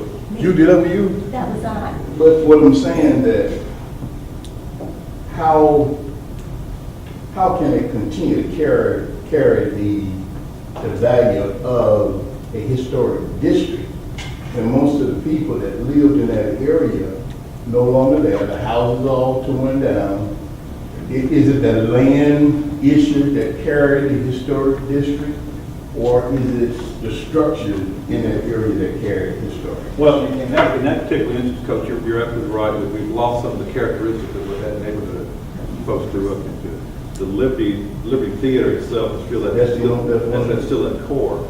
And there's a lot of history that the folks still carry with them about it and realize the real value of that. That's why, from our standpoint, what we've done is we've gone back and designated that as a historic area, historic district itself, in terms of trying to not necessarily replicate what used to be there, but at least protect the idea about how this area was at one time and try to preserve that history of what we're trying to sue for. It may not carry all the buildings any longer, but the area itself still has some value, and that's what we're trying to deal with. That part I do understand. Right, okay. You know, but the point I'm saying to you is that Liberty District covers a great deal of area. Right. Now you're going to come back and put structures in that area that carry the characteristics of historic. But downtown, the middle part of downtown, those houses on Broad Street and in that area are still there the way they were when it first came into being. Now, the area that was dilapidated, and I heard someone talk about demolition buildings that don't fit. You got a good building next to a bad one. All of the buildings of residential are gone, and my concern is how in restoring the historic characteristic other than the Liberty Theater that still exists, maybe the Masonic and the churches in that area. My concern is, are you going to go back like they did Westview, move it to a place and carry on the characteristic of Westview? Or you're going to build some buildings there, apartments and what have you, that really don't have the value of a historic district, but it is carrying the land use, but not the structure use. That is my concern. I'm really concerned with how. And I'll let Bill elaborate a little bit more, but here's the charge we give our boards, particularly that, is you're to really carry out, or help us carry out, I should say, whatever action we put in play. The Liberty District's a great example. If council has gone in there and designated that as an area that needs to be protected, then we're turning back to BHAR, we're turning back to planning advisory, we may be turning to BZA, whoever here, to help us maintain that idea, that vision. The building's going to be gone, and we can talk more detail about what we want to put back in there. What I'm saying to you is, whatever guidance, whatever ordinance we have, that council has established for us, we're looking to you to help us carry those missions out in terms of making these things happen. Again, it's a great example of the Liberty District. There's not much down there right now. But the idea that we've been given, the command we've been given from our council and mayor, is we want to take care of this area. All right, so you got to help us as boards figure out how that's going to happen. And the way we do that, provide you with the plans and the ordinances and so forth to help you do your job. Is the emphasis, I think is the emphasis on preservation of what's there, or is it extended also to what is coming in to that area? Yes. My quick answer is yes. Yes, it is. Can I say something right quick? My name is Kelly Littlefield. I'm sorry, who are you? Davis, my name is Wallace Davis. Hi, Mr. Davis. What I want to say to you is BHAR is wholly committed to preserving the Liberty District. I believe right now there's 28 houses, correct me if I'm wrong, Allison, in the Liberty District right now, and we are working our tail off to save every single one of them. However, if things are moved into the Liberty District, they are moved in with two things in mind. One, saving that historic structure, but primarily using that structure to enhance and preserve the Liberty District itself. We do not take those decisions lightly, and I believe Ms. Neal will tell you she is a full dog whenever it comes to having it. Because she ain't having it if it isn't working in the Liberty District. Wallace has known me a long time. She's my girl. But the idea right now is not necessarily to focus on historic preservation, because we're one board out of, there's what, 4 represented here today. The idea, and I'll be glad to talk with you about this offline, I'll be glad to, but in terms of focusing on what we're doing today. Well, let me just stop here. Y'all had this conversation. I would say this needs to not be here. We want to talk about what it takes to actually function as a board. Right. And Wallace, we'll sit down with you and talk to you all day long about the Liberty District, what BHR does. I understand it, but let's do this on a sidebar or anything, if you don't mind. Okay. I'll tell you right now, we're paying this man good money. I didn't mean it. I want you to get your dollar's worth out of him today, so Bill. Wallace. Okay. This slide just reinforces the idea, it's the record. Make sure your record is complete on these quasi-judicial decisions. And make a finding of fact with regard to every one of your standards. That finding of fact may be, this one doesn't apply, but on the record, be sure that you address each and every one of them. And staff who just walked out the door plays a critical role there. In the first place, they will opine, I'm sure, as to findings of fact, but it's up to you to perfect that record. Quasi-judicial hearings, this is specified in a couple of the boards, but it applies to all 3. You can take sworn testimony, you swear people in that they're going to tell the truth. Don't you wish you had that at the Planning and Advisory Committee? And quite often, I don't know how you handle this, it's a power you have, you can ignore it. many quasi judicial boards will, at the very beginning of the meeting, they'll just say, okay, everybody who's going to speak, stand up, and they swear them all in as a group.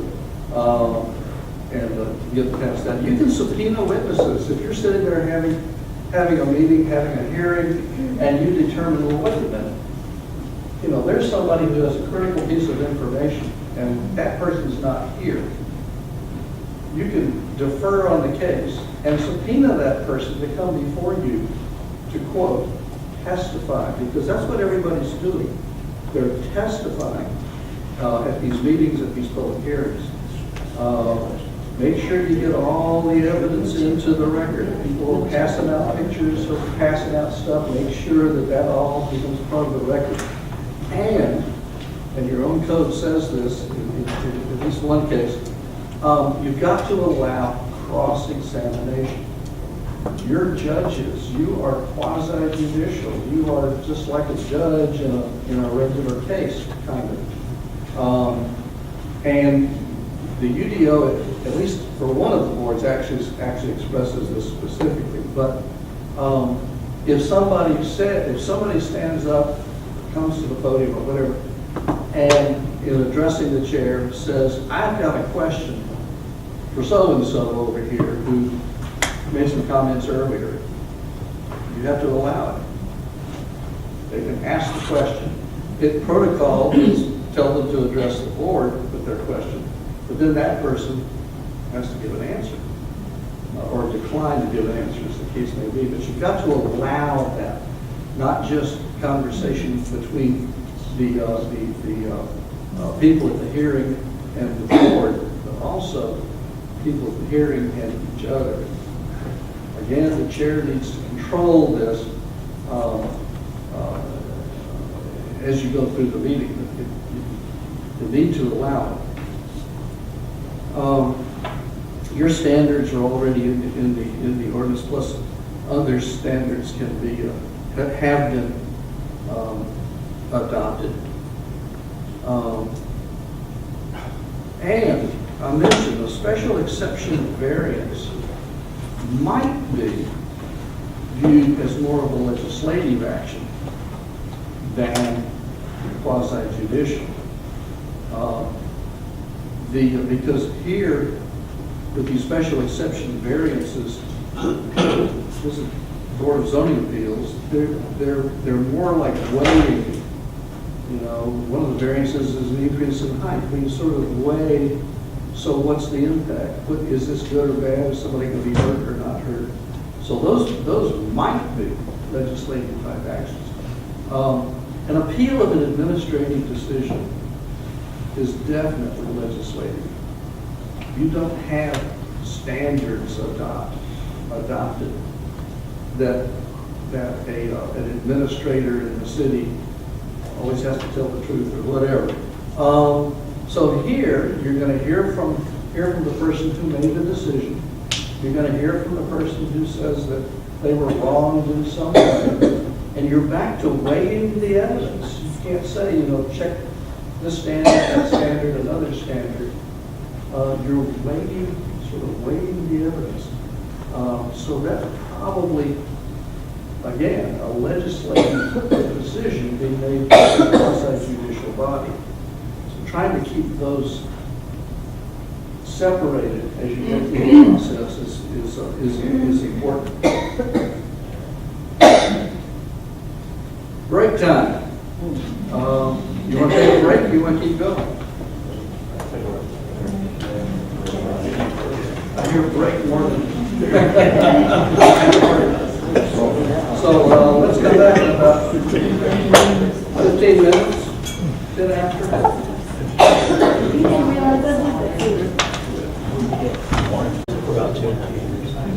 Rick did something earlier before the meeting got started that reminded me of an old planner joke.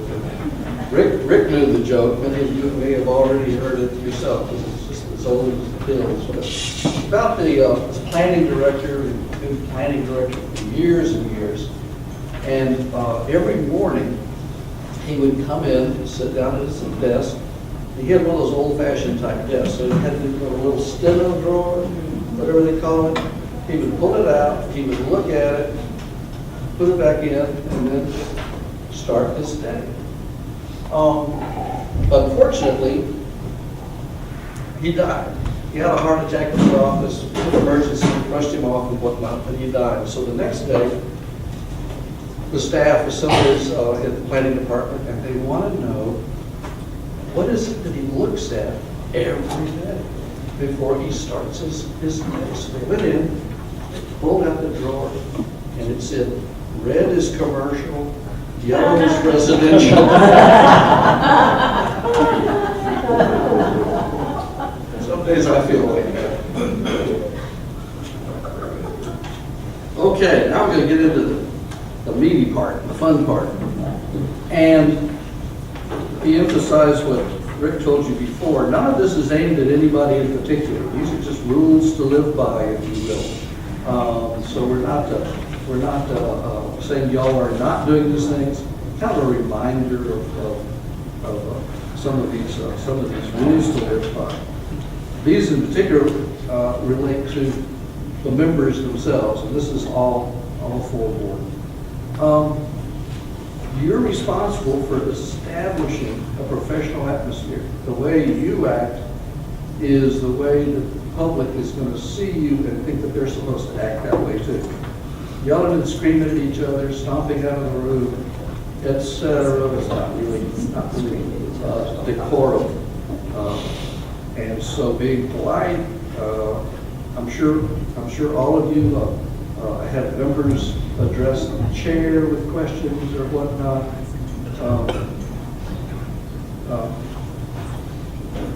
An attorney explained this to me one time. Actually, it was a public meeting. He said it's just like being in court.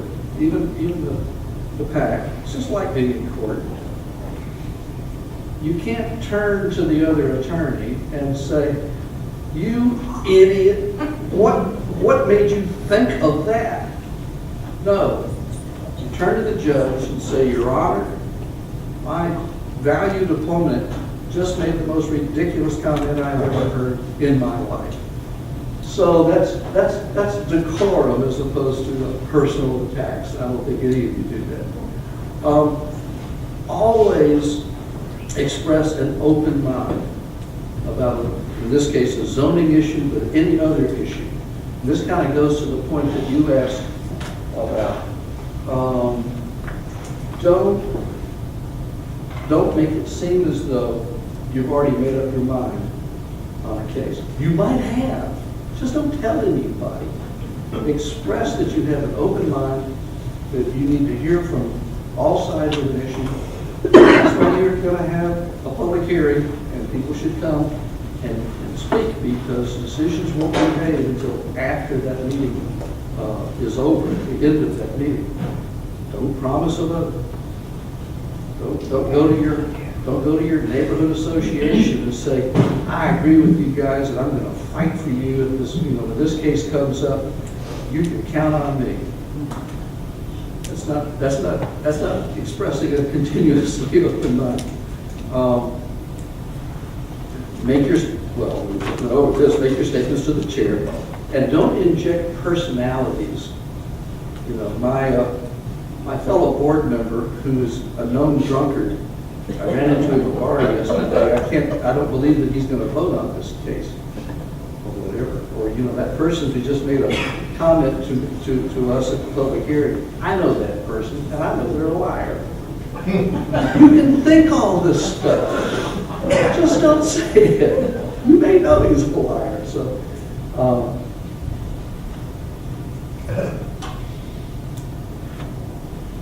Okay, some more member guidelines on conducting these public hearings. Do ask the applicant to agree with whatever conditions you might want to put on the property. Especially important with zoning, but all the rest of you also. Somebody's got a sign they want you to approve, and you're going to say, well, we will approve this, but you need to do X to the sign. Get them to agree. That's on the record. They agree. Otherwise, you end up in court, well, I never agreed to that. Show the judge, yes, he did, did it right there. Do the conditions have to be supported by the standards? Yes. Any condition that you place on a case, particularly quasi-judicial, has to derive from a standard. So that if you have a standard that only certain colors are allowed on a sign, you need to say, well, of the colors that are available, you've shown us a sign that's red, red's allowed, so we're going to condition this to be the red sign that we just saw, and not just some other kind of sign. In the case of the PAC, they've got all those standards, but they're not tied to them. They have to, it guides their process. But they can elicit or have conditions that sort of depart from them, but they can't. If they have a condition that specifically says, you know, we need to consider this, they can't have a condition that says, no, we don't want you to comply with this. We don't want you to actually have to go with this. Yes, sir. On conditions specifically for the PAC, how are they made binding, and are they binding on future property owners? Yes, conditions of zoning, conditions of approval of all of these boards run with the land. There are some ordinances, I don't know what yours says, there are some ordinances out there that says like a special exception use doesn't run with the land. Yes, it does. It all runs with the land. I've seen codes that say that as long as the applicant occupies the property and applies, but if he sells the property, you won't apply anymore. You can't. You can only undo a legislative decision with another legislative decision. You can't make zoning retroactive. You can't say that we'll approve this zoning for 2 years and then it lapses. If you don't use the land, it lapses. You can't do that anymore. Used to be we could. But then if the applicant says, yeah, sure, I'm fine with that condition, is it the minutes of the meeting that memorialize that, and how do you, how does that get made permanent, put it that way, made official? The applicant saying he's fine with that is part of the minutes, but the conditions themselves should be written out and adopted at the meeting. It's best to write them out. In many cases, you might say, well, I agree with all of the conditions recommended by staff except this one, and you change that one. And that can be done based on the amendments, so that what goes to the city council has your recommendation either in it or along with it. But it would be memorialized in writing so that the city council has them right in front of it.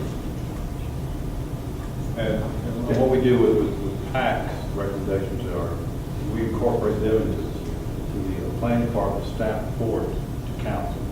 You have those things are, from that standpoint, your recommendation from PAC and the recommendation comes from the planning department carry equal weight. And they go on to council at that point to make a determination. So whatever y'all put a condition on, or whatever, anything that goes on from that standpoint, council, we carry it on for you.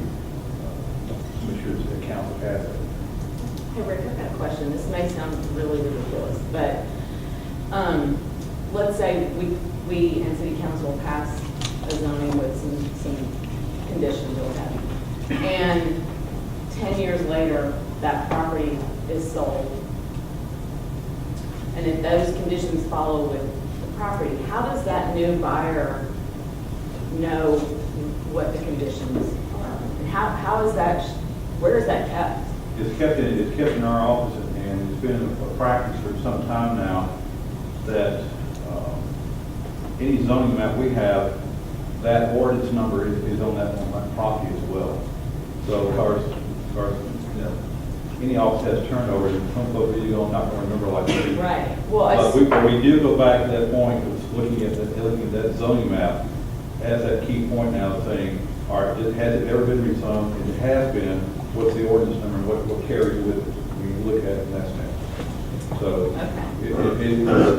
this is a tough thing to sell, it's some folks, but it's still the responsibility of the property owner to come and do all due diligence about finding that's what I out. was gonna say, so they really, anytime Correct. you're purchasing anything, especially commercial, they really need first stop needs to be in your That- office to find out. Yeah, and that goes to whether they actually have zoning on the property or zoning adjacent to the property. Gotcha. Because we will get folks, they'll call the office and say, well, I didn't know this, this property was zoned like this, or these conditions right here. We say, well, I'm sorry, but it's really your responsibility to do that. I can't go and find you to tell you that.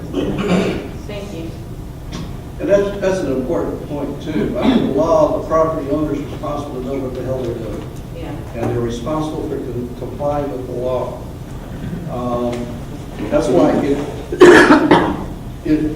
the building official issues a development permit or a building permit, and it's not consistent with the law or the conditions, is null and void. It never happens. It's the property owner's responsibility to know what the law requires and comply with it. And if they mistakenly get a permit or something like that, they should know better. And they can't go back and say, well, Your Honor, they gave me a permit. Well, that permit was null and void because the staff can't break the law. The property owner's got to know this. So if the city issues a permit and it was incorrect, it is on the buyer to know that? Yes. That's crazy. Well, it's the law. They can't break they can't change the law by issuing a permit. No, I get that, but you would think the city would have some responsibility. Why the heck did they issue something if they're supposed to know what they're supposed to be issuing? And that's happened here in Columbus, but it's just bizarre to me that there's no accountability on the institution who's supposed to know what they're permitting, and they issue an incorrect permit, and then the onus is all on the buyer. Well, unless it's done fraudulently, in which case we can take the employee to court. You just kind of sit back and go, paying that employee, Well, and they're not doing the job right. What happens is the property owner goes to the city council, begging for mercy. Well, I got this permit, I thought I was doing right. He has no legal recourse, but he can get a political recourse and beg to be given permission to go forward with whatever he was given a permit for.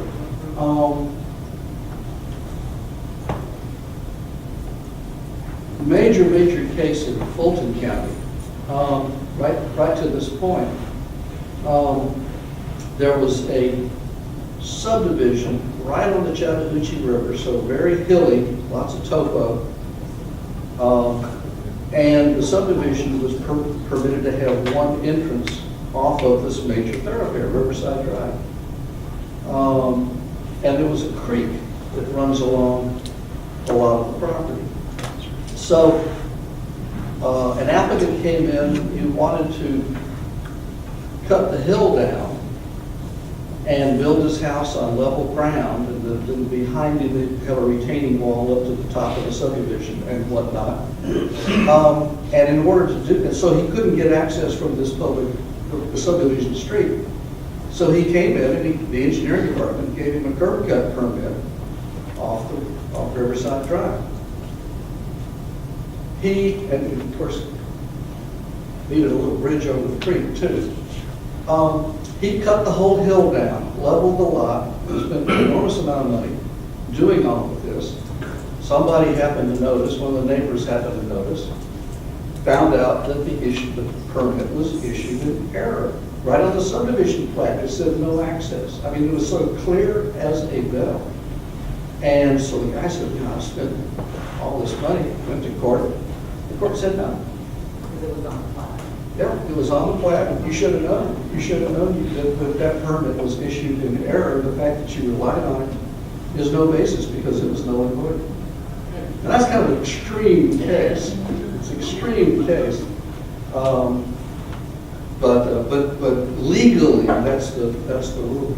A lot of people just, throw themselves at the mercy of city council and beg for forgiveness, and the council tries to figure out how to deal with these things. But that's a political decision. It's not the law. Yes? This goes back to PAC and permitted uses. Let me just, it goes up to illicit agreements. Let's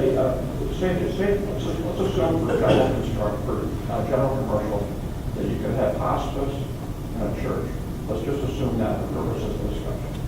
Okay, if PAC approves zoning something GC for a church, and then 10 years later, the church sells the property and becomes, or say, let's say it's hospice, say a church for GC. A tattoo parlor is also one for GC. So say 10 years after it becomes a church, they sell the property and becomes a tattoo parlor. Okay. Now that's not in the public interest. Let's assume that's not in the public interest to have a tattoo parlor there on that particular street. Okay, can there be some restriction when it's rezoned that it be for a church only? Yes, but it would have to be as a condition of the zoning. We are approving this GC on the condition that it be used only for a church. That becomes part of the public record. Anybody looking at the property checks the zoning and says, uh-oh, it's restricted to be a church. To change that condition, they would need to go through the rezoning process again to get rid of that condition and put in a tattoo parlor or whatever. But the conditions run with the land. If they came in, showed you pictures of a church and pictures of the minister and his lovely wife and all of this stuff, and you just zoned it to GC, it's not conditioned, regardless of what you were shown. It's just zones GC. So that's why, if it is important, these should be conditions of zoning.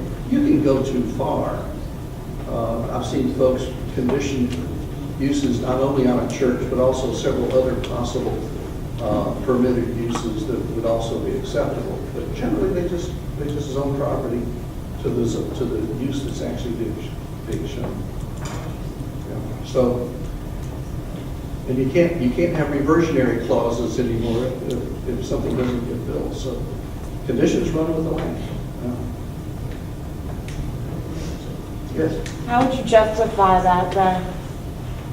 I mean, let's say that an appeal came up with that. How would you then justify ethically, legally that condition that it had to be a church? If that's what the applicant showed you, and that was the basis for your decision, and they showed you the pictures, and that's all part of the record, that's how you can justify it.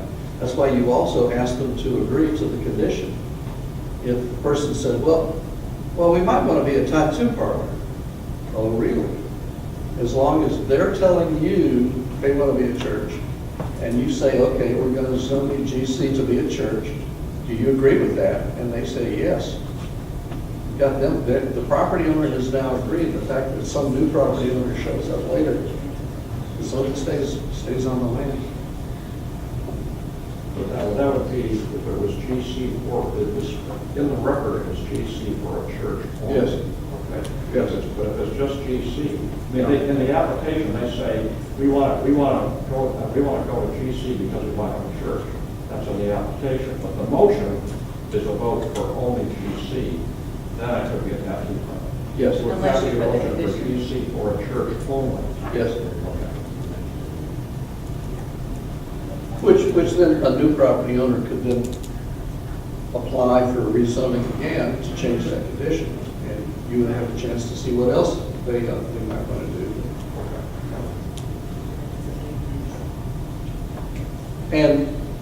And don't go crazy with this stuff. I mean, I can see If all the somebody comes in- minds going. If somebody comes in, I read her mind. If somebody comes in and they say, I want to zone this GC, and my plans are to build a, whatever it might be. If you look at the property and say, we don't care what goes on this property. GC is perfectly fine here, it's consistent with the comprehensive plan. Whether this person uses it for what they say or not doesn't matter to us. Don't condition it. Yeah, let it be GC and then you don't have to see it again. I think my specific question though is how do you condition something when it's not based in the ordinance? If the ordinance says that something is permissible, how do you then condition it? Based on what, I mean, I want to, so for PAC, what part of our responsibility is when a case comes forward, using his example, if someone had brought an application and they wanted to put a church in a particular place and they were asking for general commercial, chances are it's not zoned general commercial right now. Yeah. So our responsibility is to go to that site and see what is around it. And if it's in the middle of a neighborhood, then we have to kind of think, okay, from a general commercial standpoint, what makes sense in the middle of that neighborhood? The tattoo parlor doesn't. But a church might fit just beautifully in there, in which case we, you know, it's a subjective decision. I think that was my, You know, that was my but question. it's trying to figure out what most fits in that environment that's not going to reduce property values, Yeah. that's going to be conducive to the environment that it's in right Yeah. now. It's very subjective. but- Because of the fact that the example was church versus tattoo parlor and the inherent, you know, ethical quandary based on that example is why I bring it up. Because it's a very real one that we just had. Yeah. Well, that's why I bring it up. But good question, but that's how we should make the decision, is trying to make sense for where we are at this moment, and protecting the future. And think about this for a second. I get it zoned for a church, I build my church, and down in the basement I open a tattoo parlor because it's important to my congregation that they all get little crosses tattooed on their hands and anybody else who wants to walk in. But now you got an accessory use to a church. It's still a church, but it might be a tattoo parlor anyway. Yes. Following along those lines for the general commercial, if it's conditioned only for one single particular use within general commercial, are we not edging close to having that being a taking? Because we didn't come back and say, we would prefer not to have this, and this, and exclude only those uses out of GC and allow for other uses to happen within GC. If you limit it just to one particular use, are you not edging on that, taking their property rights? No, because the applicant has walked in the door and said, I want to be a church. That's their representation to you. I want to be a church. And you ask them, okay, we will approve you, but for the use of a church. Do you agree with that? Yes, I do. They have no other property rights to defend. They just gave them all away. But what if they wanted to be a tattoo parlor and the code says, you know, you can technically do that. There's nothing that says you can't when you apply for that new zoning.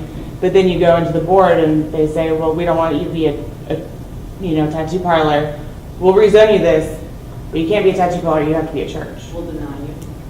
I think that's my question is, can the planning board then dictate conditionally that you can't get the zoning that you want, even though the ordinance says that it is feasible? Yes. There's no statute, but then I think that's the subjectiveness of it is what seems slightly arbitrary, or rather subjective based on personal opinion or religion. Yes, I mean, if somebody comes before us with a plan that we don't feel as though is conducive to that environment, and it may be totally fine on the books, general commercial, and they're coming forward with a tattoo application, and they're upfront saying that, and we're thinking, there's nothing in this environment right here that makes sense for that to be what it is. We more than likely would recommend denial. Doesn't mean it's going to get denied, but that's our recommendation to city council, is we just don't feel like it fits with what is currently in that environment. And so then they have to go before city council and push harder, I guess, for approval. And they very well may get it. Yeah. But there's nothing illegal with us expressing. I mean, yeah, no, I understand. Boards make recommendations to the council. They aren't making final decisions, but okay. It just seems at that point it would be something to change in the ordinance if it's something that the board wants. Well, Then let me speak to that. When we of course are the gatekeepers here, and we get an application, I'm talking about patent primarily. Our objective is to make sure that process goes as smoothly as possible. Because you've had that experience, you spent 3 hours in front of council arguing about something that we could have taken care of in a conference room somewhere. And that's what we work on. And we work on that method of trying to iron out everything beforehand. The zoning ordinance is the zoning ordinance. If you want to take it at face value, then we don't need a planning commission. We don't need a BZA. We just let it go. And if you can't meet the criteria, fine. You just can't do anything to it. And that's the reverse of all that to me is, yeah, it does set the classification of uses in that zone, but if you can't meet them, or if it gets to planning advisory, and they look at this litany of uses in that zone, they go, well, we're not going to let you go out there because you can do all these other things too. Then we don't get anything developed in this community, period. And so what we do from the planning department standpoint, is we meet with an applicant, we lay out everything we're looking for, in terms of site plan, in terms of zoning around you. We'll go into the history about some stuff too. So, we had an application a couple of years ago in the same area, and it was DOA before you even got out the door. And we'll tell them all this stuff because we want them to know that information, what they can expect from planning advisor and from council as well. And so we got to have some flexibility. It's not just strictly black and white in terms of how you deal with this ordinance. You got to have some flexibility. And when an applicant comes to us and we talk with the church, if we say, all right, we're going to put a church here, we'll say fine. But let me tell you right now, there are certain things that are allowed in this zone that you may not want. Because when it gets to that public meeting, that public hearing, or to council, they may beat on you like a drum.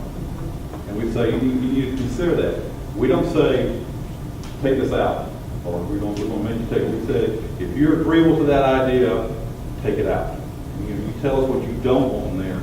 And I've had applicants do that. And they'll come in with a long list, basically saying, we want to be a church, or we want to be a church with a school or something, but we don't want the rest of the stuff.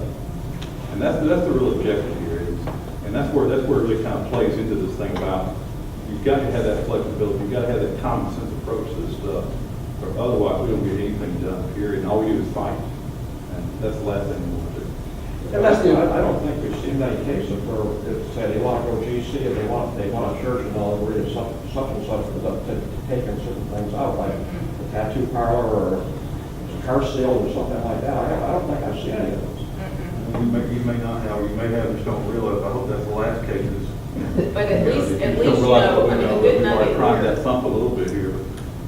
There may be, and I'm just saying to you, it's more of a courtesy than anything else when we meet these folks. I mean, we're not down there to lay down the law and say, yeah, this is the way it's got to be. We'll tell them, things may go. But they're still on their own to figure these things out. They say, oh no, I want that tattoo parlor with the church and so forth. It's fine. Have a good day. But our objective really is to let them know what they can anticipate here and where it needs to go. But you hear, this is all a negotiation. Oh, sure. An applicant may walk in the door and say, I want GC zoning, I don't know what I'm going to do with the property. You could just zone it straight GC if it's appropriate. Or there may be some uses in there that are not appropriate. You would seek to get the applicant to agree, okay, we'll vote in favor of GC, but we want you to exclude the following 7 uses. And again, if he agrees, you've got a basis for a recommendation for approval. If he says, no, who knows? I may find a tattoo parlor. Billiards parlor used to be the sins of iniquity for a while. Things like that. And your recommendation is denied. Your recommendation could be denial unless the following uses are limited. You're pretty free on how you make a recommendation. But if the applicant agrees, and that's why you get them on the record, if they agree to limitations on the property beyond the zoning ordinance allowed uses to begin with, they've agreed to it. This is an agreement. They've said, okay, that condition's fine. We recommend approval with the conditions that the applicant has approved or can live with at least. So Next thing to do is go back and look at your list of allowed uses in some of these districts and figure out what you don't want in those districts. Maybe some further study along those lines would be appropriate. If it's a problem, get them to agree. If it's not a problem, it's only GC. He said there's going to be a church, but who cares if it's something else? It's only if it's important to the particular location, surrounding land uses, even traffic generation, then it'd be a very valid thing to look at. The property owner has every right to give away his rights, and that's why you don't really have a takings issue when they gave them away on the record. If You it's got stated a in the record, takings yeah. issue, and somebody walks in, I want to sell the GC, what are you going to do with it? Well, I don't know, I've got a lot of possibilities. And you say, well, we'll zone it for a church. They didn't agree. Now you've got a restriction that they didn't give away their rights on that. They can argue with it. I never agreed with that. I told them I might have a type 2 parlor. Who knows what I'm going to have? I'm going to put the thing on the market and sell it on again development. So get those agreements if at all possible.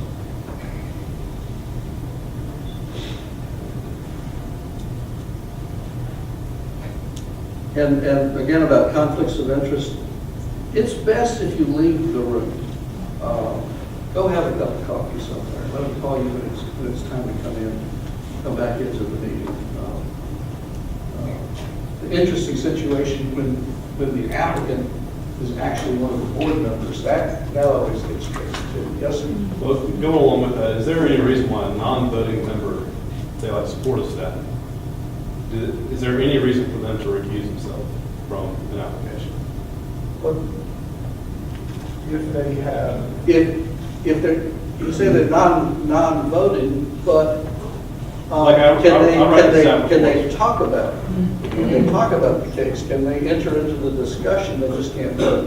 All right, so I write the staff reports for the facade board. If I have a potential interest in one of the properties that the facade board is review board is making a decision on, do I need to recuse myself from reviewing that Yes. process? You go to Rick or somebody and you say, look, I just live right next door to this, and I'm not sure I can be objective in my analysis. You need to find somebody else to do this particular case. There's nothing wrong with that. Even if you don't vote on it? Yeah. You don't vote on it? Yeah. That's one of the reasons why planning directors should never live in the jurisdictions they serve, because things come up. I had a planning director, Bob Gerby, lived in Sandy Springs, one of the hottest markets in the country, and he was having to pass cases to me constantly because he couldn't be involved. They were too close to where he lived. So, yeah, but I mean, you don't have to go tell the board that you've recused, that Rick or somebody's writing this report for the following reasons. You don't have to state a reason. They get a report from staff, get it a story. So that's a personal ethical decision on your part. And as the person who writes the reports, I assume that you're the person who goes to the meeting and reports on that report. So yeah, you'd have a conflict in doing that. So then Rick would have to go, or somebody else would have to go and make the resolution.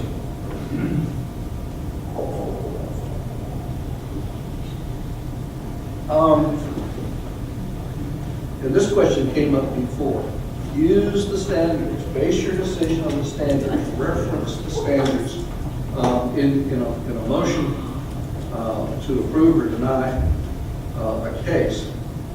I don't know if y'all do this one or not. Sometimes the property owners and the neighborhood are at odds. We're opposed to this, and blah, blah, blah. And they're told, well, listen, we're going to suspend this hearing. Y'all go in the conference room, see if you can work something out, and come back and tell us what you've come up with. Well, you have just given away your decision-making authority. You have assigned it to them. You have assigned it to the neighborhood representatives and the property owner and you're not even party to this. Particularly if they come back and say, well, we reached an agreement, we want this or that. And you say, okay, we're gonna recommend approval with this or that, because y'all worked it out. What if whatever they worked out doesn't have anything to do with the standards? Can you deny it? Sure. Yeah, I struggle with that. because- Well, when they come back in, then each side should stand up and say, well, we came to an agreement. We would like to recommend to the PAC that you put a condition in here regarding X, Y, Z that we worked out. You can say, well, that makes sense. We have a standard, you've addressed the standard, and this condition will address this standard. And include it in your motion for approval. What if the agreement is that everybody gets free membership at the country club? Say that. That ain't got nothing to do with your decision. I mean, we have in PAC done that numerous times, Yeah. not broken during PAC and come back, but where a developer hasn't sat with an adjacent neighborhood or whatever, and I'm comfortable actually with how we've done it in the past, where we tabled the case and asked that, a developer make it a point to meet with the neighborhood association or go over the little, whatever, to work things out, and then they do come back to us, and I don't know that, Kevin, help me, I don't know that it's ever backfired on us. No, we usually, you're right, we usually ask them to go and have basically a community meeting. Yeah, because there's never been. With them to discuss what the developer is wanting to do, so that the community understands firsthand what the developer is wanting to do. And then if they have differences, to be able to explain what those differences are, and then come back to PAC.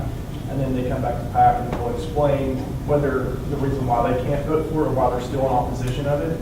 And then that gives PAC the ability to say that and put any conditions based upon what our standards are. Yeah, that doesn't cross the line. Encouraging people to talk, particularly developers who avoided talking. I would say usually we've done that because of the poor communication. The problem is this thing, work it out, implying that whatever y'all come up with, we will automatically adopt. That we have not. That you don't do, Okay. yeah. I you don't think we've ever said that. Yeah, that's the implication of that. There's nothing in the world wrong with encouraging folks to go talk and explain to each other and have a conversation and tabling a case until they have to. Yeah, I think that the thing I hear is not so much with passing.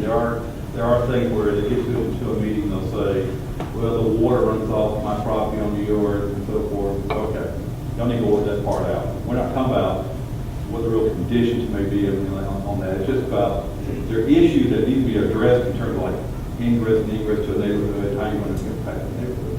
What I do hear about sometimes, though, I haven't heard in a while, but I know it's not what goes on, there's nothing wrong with it, I know of, is when we deal with BHAR. I mean, y'all get into a case and you see something about, about how the porch 2-foot built on the house or the spindle, or whatever the case may be. I know the BHAR has in the past appointed a subcommittee. They say, y'all go out and look at the property, you get a feel for it, you come back, and let's talk about it some more. I mean, because they just need more information. And I don't see it, because it does work with the homeowner in that regard, because it's happening. I don't see that, but what I hear you say is, they come back and say, well, we'll work out the zoning part of it. Yeah, just don't bind yourself to whatever agreement they come up with. Tell them you work it out. Well, tell them to go meet or whatever. I wouldn't use the phrase work it out. But you guys need to get together, talk about this, see if you can come up with some solutions. And come back and tell us what they might be. Yeah. Yeah, that's okay. Just want to make sure. And don't talk about political campaign contributions. They've all, in a zoning case, they've got to submit that as part of the totally application. But there are other boards too. You might know, well, this is a big supporter of XYZ person. That's not information anybody should care about. These public hearings, and this applies to all four groups. Although facade board may or may not be having a public hearing. Everybody has to be given the opportunity to be heard. Now, as we were talking earlier, there's no reason not to say, if you have a spokesman, you know, we would like to have them come and represent you or whatever, you know, speak on your behalf. But anybody who wants to speak, it's that old bugaboo about your right to petition the government. And we haven't had a case in Georgia yet in which somebody said, well, the time limit was such, or we were required to have a spokesperson and I didn't even agree with that person or whatever, so I wasn't heard. I wasn't given an opportunity to express my opinion. That could be a real legal problem. Encouraging them to do that, that's a good idea, but you know, if you go over the time limit that's been set, let everybody understand. If you know, we're here to hear from. I went to a 9-hour public hearing one time on one case up in Gainesville. My Lord, 9 hours. I took a break, but anyway. Yeah, be sure that everybody has a chance to be heard. And you can hurry, you know, you can encourage them along. You can say, well, get to the point, or you know, please be sure you focus on the standards, not personalities or you know anything else. Be specific, and don't repeat the same thing over and over again. We only need to hear it once. Plus, the petition that you gave us with 475 names on it is part of the record also. So something like that. I have a question. I mean, can you put a time limit per person, or is it?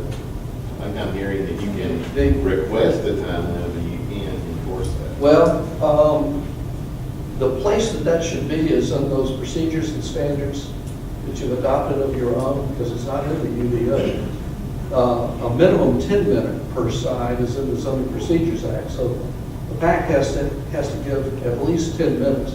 If nobody speaks, you don't have to just sit there. Right.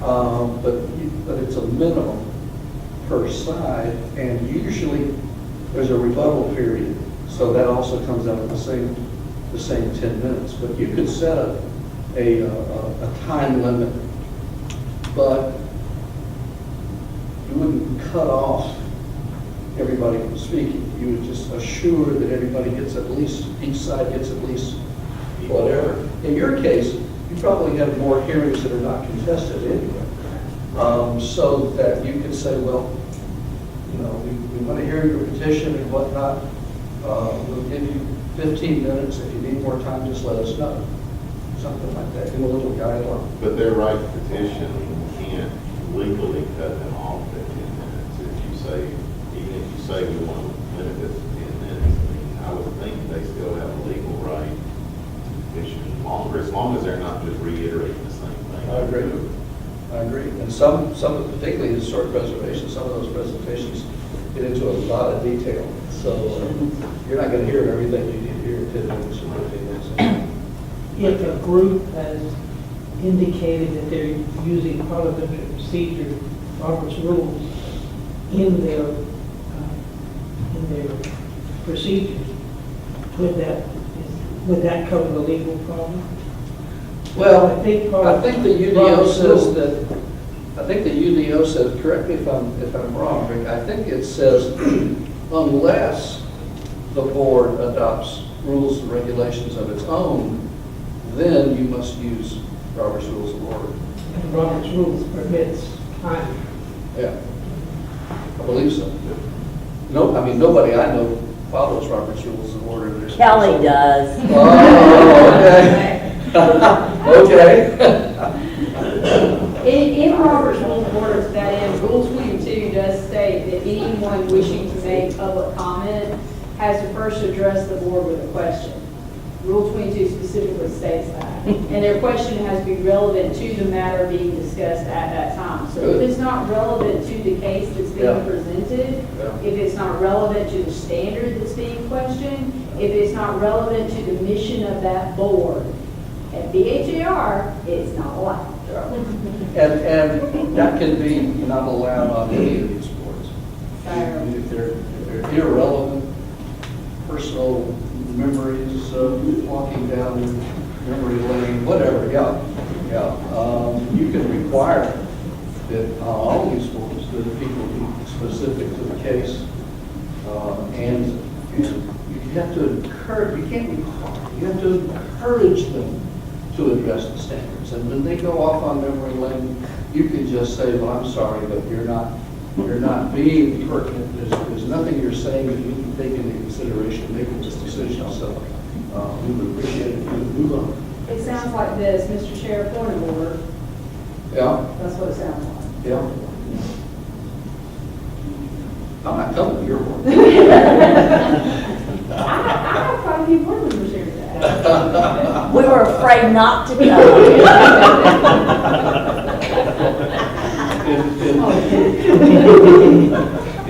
In Madison, it's more like, y'all come on down. And a lot of the things that we look at in the way that we review ourselves is based on a lot of what Madison does. Some of our procedures are even based on their our COA, I know is very close to theirs. Yeah, well, we've got, I think, a premier historic preservation planner that is steady working for us, and she's great. But, be that as it may, tell her I said that. I think Robert's rules permits the group to adapt depending on their needs in terms of running things. Yeah, and you're specifically authorized to adopt standards and procedures yourself anyway. And you can depart from Robert's rules any way you want to, if you specifically adopt some procedures. If you don't, I believe that Robert's rules are what you have to follow otherwise. Which means you need a parliamentarian. She should come to all your other meetings.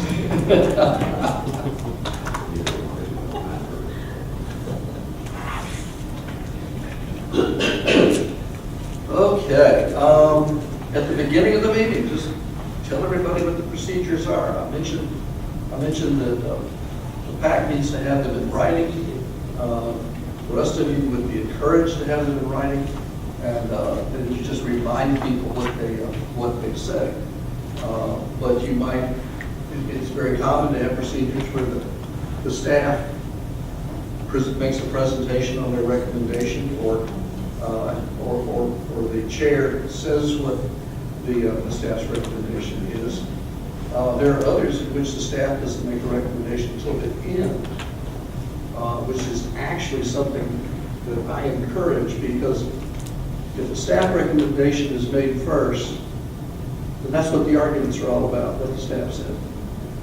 And if the staff doesn't make their recommendation until the end, then people can address the case as they see appropriate and fit. Rather than arguing with the staff, they're arguing about the case. But I believe yours says staff recommendation goes first on at least one of the things, which is not a bad thing. State whatever your policy is with regard to time limits. The important thing here is to be sure everybody understands that each side, if you do have opposition, each side gets an equal amount of time. So if one side takes too much, the other side gets an equal amount of time to address the issue. Again, everything goes to the chair. Speakers speak to the chair. Have a podium. Don't let them just stand up in the crowd. Have a podium, have a microphone, have a specific place where they should come, because that kind of keeps them in a more decorous manner, rather than screaming from the crowd or waving their signs or whatever. Again, you tell folks up front, the decisions made based on standards. Please address the standards. That's what we have to consider. And when they veer off course, remind them. The chair should just say, or thank you for saying that. Same thing. We've heard that. Do you have anything new? And again, the single spokesperson thing. You can encourage it. Nothing wrong with encouraging. But some people are going to say, well, I don't agree with my neighbors.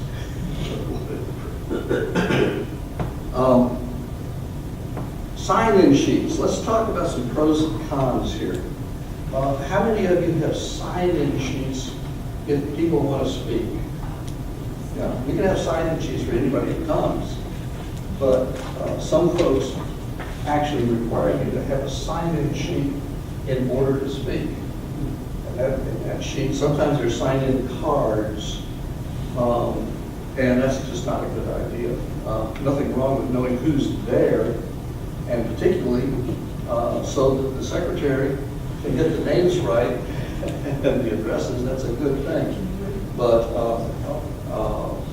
don't cut everybody off who forgot to sign in before the meeting. Let people, maybe they come up and they want to speak, hand them a sign-in card and say, when you're through, please fill this out and give it to so-and-so. And so you, again, you will end up with the correct spelling of their names and where they live. But you have to prevent them from speaking in that process. On the other hand, having sign-in cards helps control the flow. Some folks, they call the names in the order in which the cards were submitted. And so it gives the board some idea of how many people are going to want to speak about this.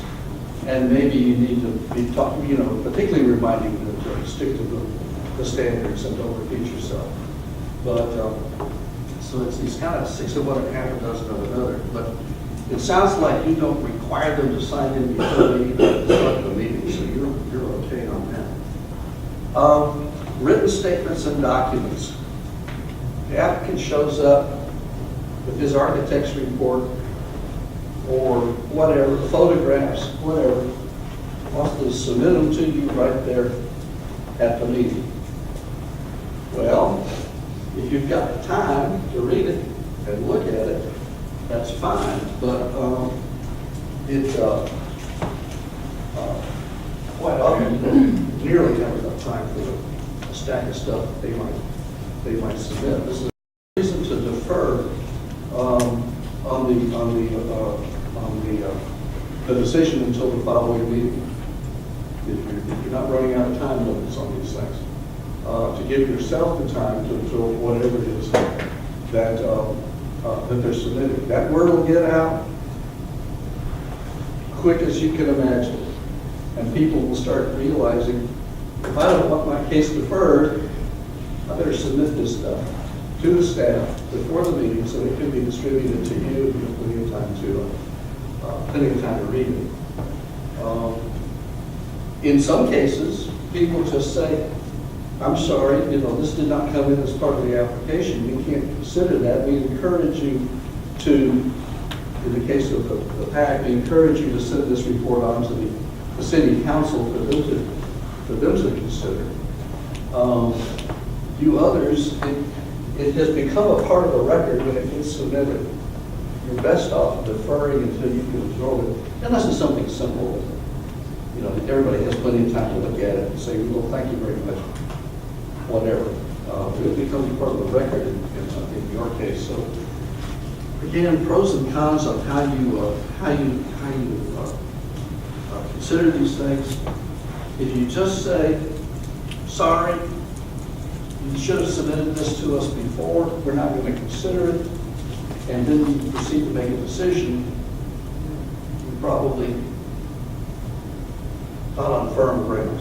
let's put it that way. So deferral is better, and the development community will figure out real quick that ain't going to work anymore. They need to get this stuff in time.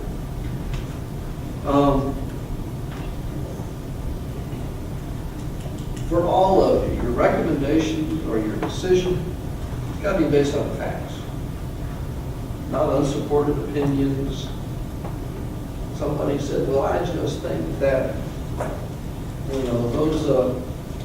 those carriage lights that person wants to put on the side of their front door, that's not even from the right era.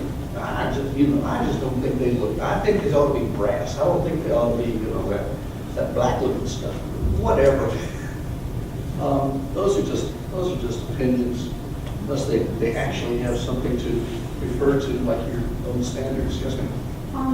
Dr. Gordon, this is somewhat specific to VHR. Whenever we have materials questions to come up, is it inappropriate to recommend that a applicant go to a specific retailer or a specific shop to see what? Yes, I wouldn't do that. You could say, For instance, if I told you to go to Lowe's and get a different ceiling fan. Then you're favoring. you just need to say, I need to get a different ceiling fan. And if they say, well, where am I going to find that? I said, I don't know, maybe at Lowe's. You're better off not trying to mention brand names or stores or anything else. Particularly if you have stock at Lowe's, then now you got a conflict of interest.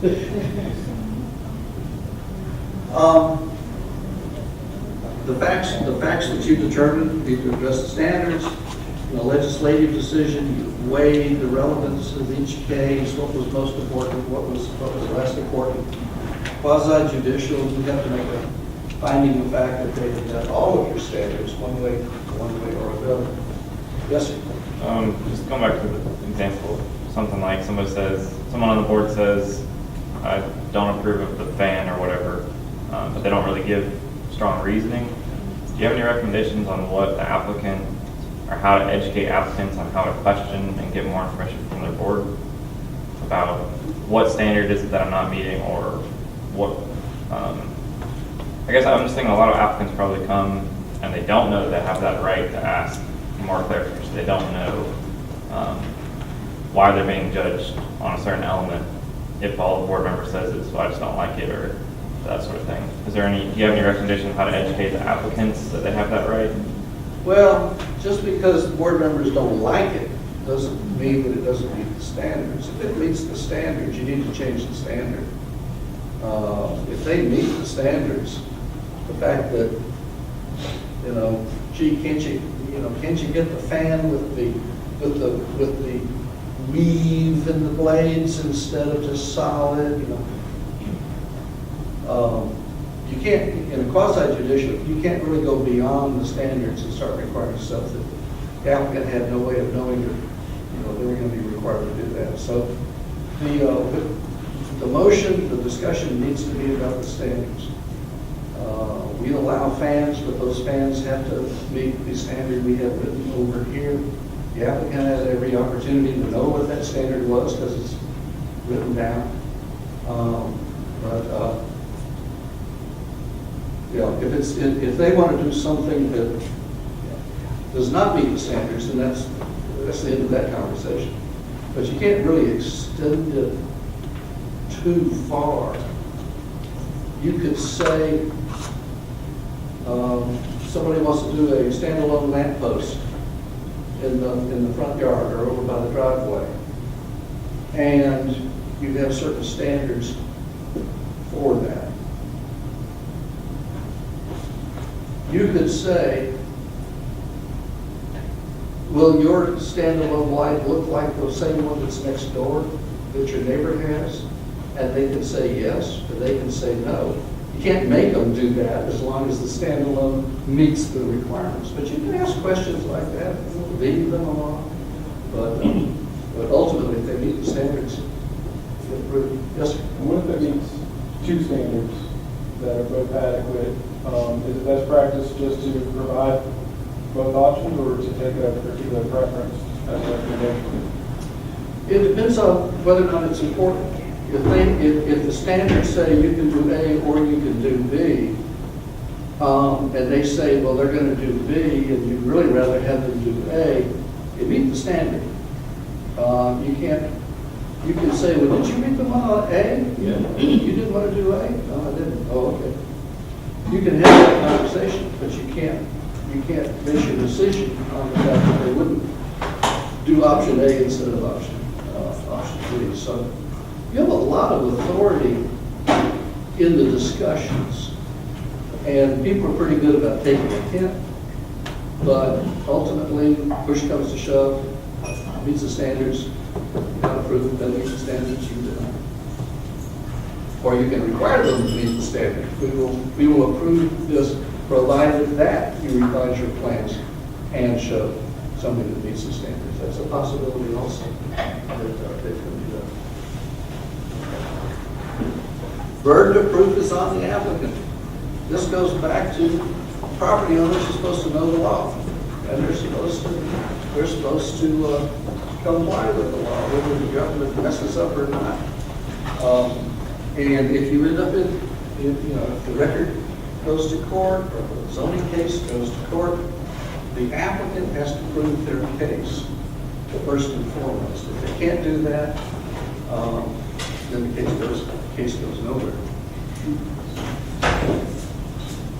All right. Probably don't have to mention to you that you don't have to believe everything you hear. You don't have to tell somebody you don't believe it, but you don't have to believe it.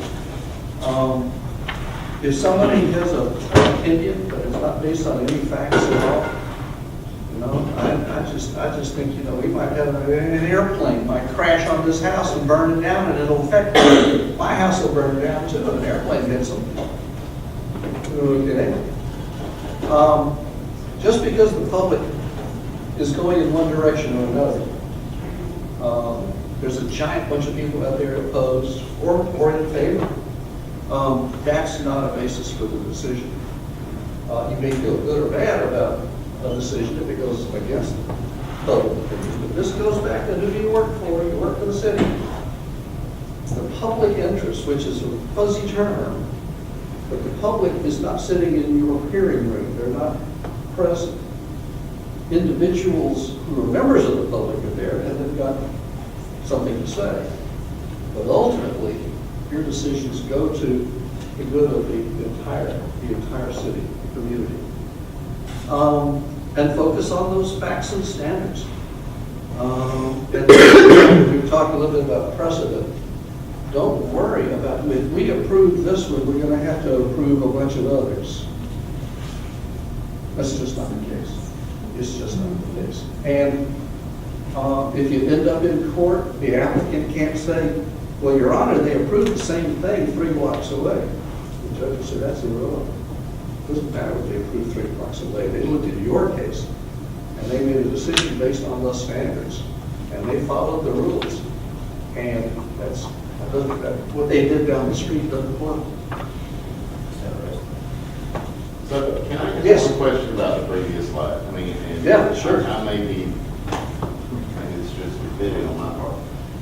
Public sentiment's not a basis at all for decision. I sort of get that, but why do we have public forum and allow the public to speak if their sentiment is not taken into consideration at all? We allow the public to speak at these meetings as a fact-finding exercise. They may tell you things you didn't know. That's fair. That's why they're there. That's why they're there. So as long as they're presenting facts and not just emotion. Yeah. Okay. And Like they will try to emotionally give you facts. Or things they think are facts. Back to my commissioner who said, I was going to vote for this, but boy, with all these people here, I'm going to have to vote against it. Yeah. That didn't fly. You can imagine. You've already asked a lot of questions, but that doesn't mean we're done. We can talk about anything and everything that might be of interest or come to mind. I think I about beat this horse to death with a stick. And I hope it wasn't too long and boring, but and I'll hang around after if you have a personal question or anything. Yes, sir. My question maybe is for Rick. The planning department has a very important function of being, as Rick says, being the gatekeeper on the cases that come to pass. Okay. Is there any time where it would be appropriate for the planning department to give some background information about a particular case to back, where there's maybe been a lot of negotiations back and forth with the applicant? I think as long as it's pertinent to that case, yeah, we can provide that information to you. The thing I share with Pat and I'll share with everybody else too, I don't know what Bill feels about this, my take on all this stuff, is in order for you to render a decision, you've got to have the necessary information to make that happen. And if you're just coming in like Bill said, making a decision based on emotion, that doesn't do us any good. I mean, it's nice, but it doesn't really do us any good. We're responsible for providing you that information. And trust me, there's a limit to that now. Yeah. But I want you here to clearly from me, for all our boards, you know that we don't work directly with BCI, I told them the same thing. You get in that conversation in terms of that decision-making process, and you feel like there's something been left out, or you say, I need more information, I encourage you to stop the process. Because we want you to make informed decisions. Because ultimately, particularly with PAC, when it gets to go to council will get to us and they'll go, well, why did PAC make this decision? And sometimes we can answer that, and sometimes we can't. But we want to make sure that we say that to them one way or the other, that we gave them the information and they took that information and made an informed decision. So, but if there's something going on that you think about in terms of, do we have a meeting with these folks, or have you already had this conversation, whatever, I think we can share that, that's public information. We're here to do that. Does that answer the question for you? Are you talking about like if that happened Well, 5 or 10 there years ago? might be a case, and, you know, what we know is what's on the staff report. Right. Okay? We don't know if there was essentially no required discussion beforehand, or if there was all sorts of back and forth negotiation and so forth that brought us to this point. So we're operating a little bit in the baptism, perhaps sometimes. Yeah, and I get that, I hear that point, we probably should provide that information too. That, yeah, we've already had a pre-conference with these folks, you know, talk about certain things, we can see what their issues are, and how we can address them, where we need to go. We need to be able to provide that information for you. I want to tell you that we do that every single time, that maybe just be a simple zoning, in this case, or a simple thing, where somebody comes and says, my property got rezoned 100 years ago, but my house is on there, and I need to have it for the finances and so forth, I need to get it back to the right zone, okay, it's okay. But if it's something like, we got a big project, or something going on, I can almost guarantee you that we've already had that conversation with somebody. But the basis of the decision shouldn't be that that applicant has been there 3 times. The decision should be based on the facts. That's what I mean. Yeah, that's true. And sometimes the applicant came in with a 12-story high-rise, everything around it was much lower. We asked him to drop the floors, he refused to do it. Then we talked about this and that, and he said, okay, he'd take off 3 floors, and we said, well, we want you to be the same height as the other buildings. Can you go to 6? Well, I can, but bringing it down, can you give me some relief on the excessive buffer you're requiring? Well, I think we can look at it if it's, there are some negotiations that might go on that ultimately are of no interest to you. If everybody walks in the door and says, good, we recommend approval of this 6-story building, and with the buffer just meeting the zoning ordinance and nothing extra, or whatever, that's the pertinent point for you.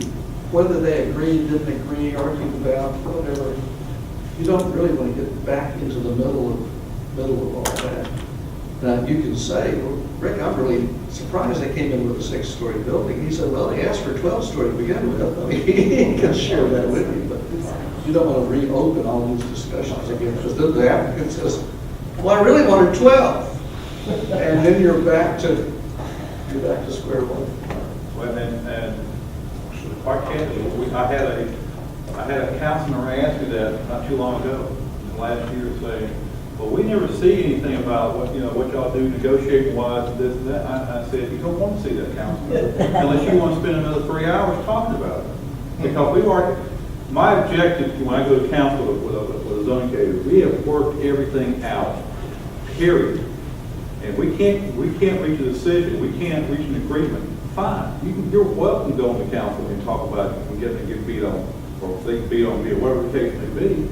But I've been through too many battles in front of council. I've got the scars and the wounds to show you. But we try to make sure that everything is handled up front. Now, like with BZA, that's, and some of these administrative decisions, they'll come in and talk to us about something like, I don't know, setback requirements, or they want to put an overhang or a garage and so on in the property. And we'll tell them up front, it doesn't meet the standards, it doesn't meet our requirements. If you don't like my decision though, this is what inspection should be telling us. It should be, because you can get things from engineering, you get things from me as well. We're going to tell you it doesn't meet our requirements. But you still have the option, you still have a legal option to be able to go to BZA, for instance, and make your case and say, we don't agree with that administrative decision. That's fine. But when I can assure you that when the department head makes that requirement, though, it says we can't do it. We've done everything we can to get to that point. And if they want to go and argue or make their case to BZA or the BHAR or whoever, fine. There's nothing personal about that. It just goes on. And in Georgia, there's nothing that stops them from going to sit down with their council person and saying, I wanted 12 stories, and they beat me down, but I can't come out. I think that's the phrase. I can't come out financially, which is one of the biggest lies ever told to anybody. Where did anything? They can't come out. And we're dealing with a situation like that right now, where they want to go in and change the ordinance because it doesn't fit their business model. If we make them do something they can't get the number of lots they want on their return, I understand that. I'm not unsympathetic to that. But I also know what we got to deal with in terms of dealing with public safety, health, and welfare and all that stuff.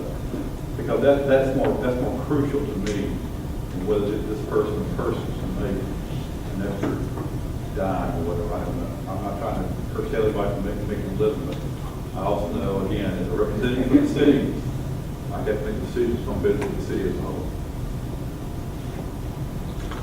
Well, thank you all for coming.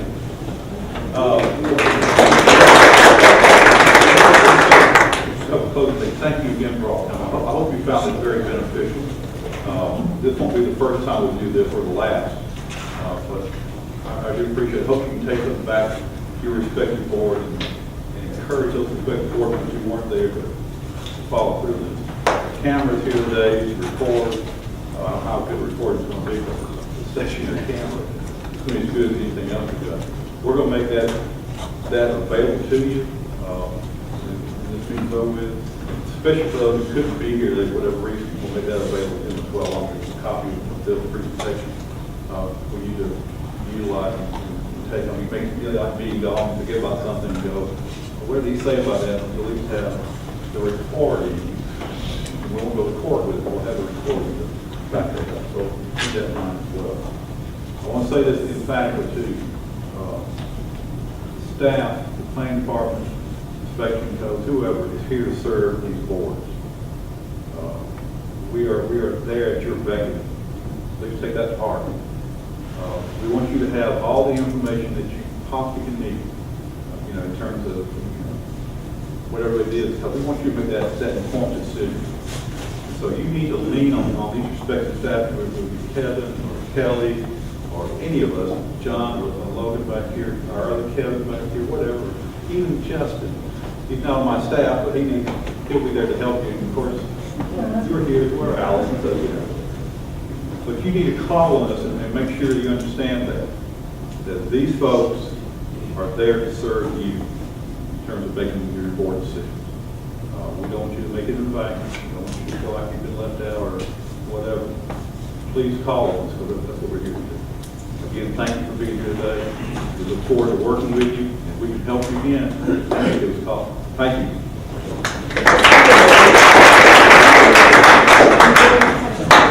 you.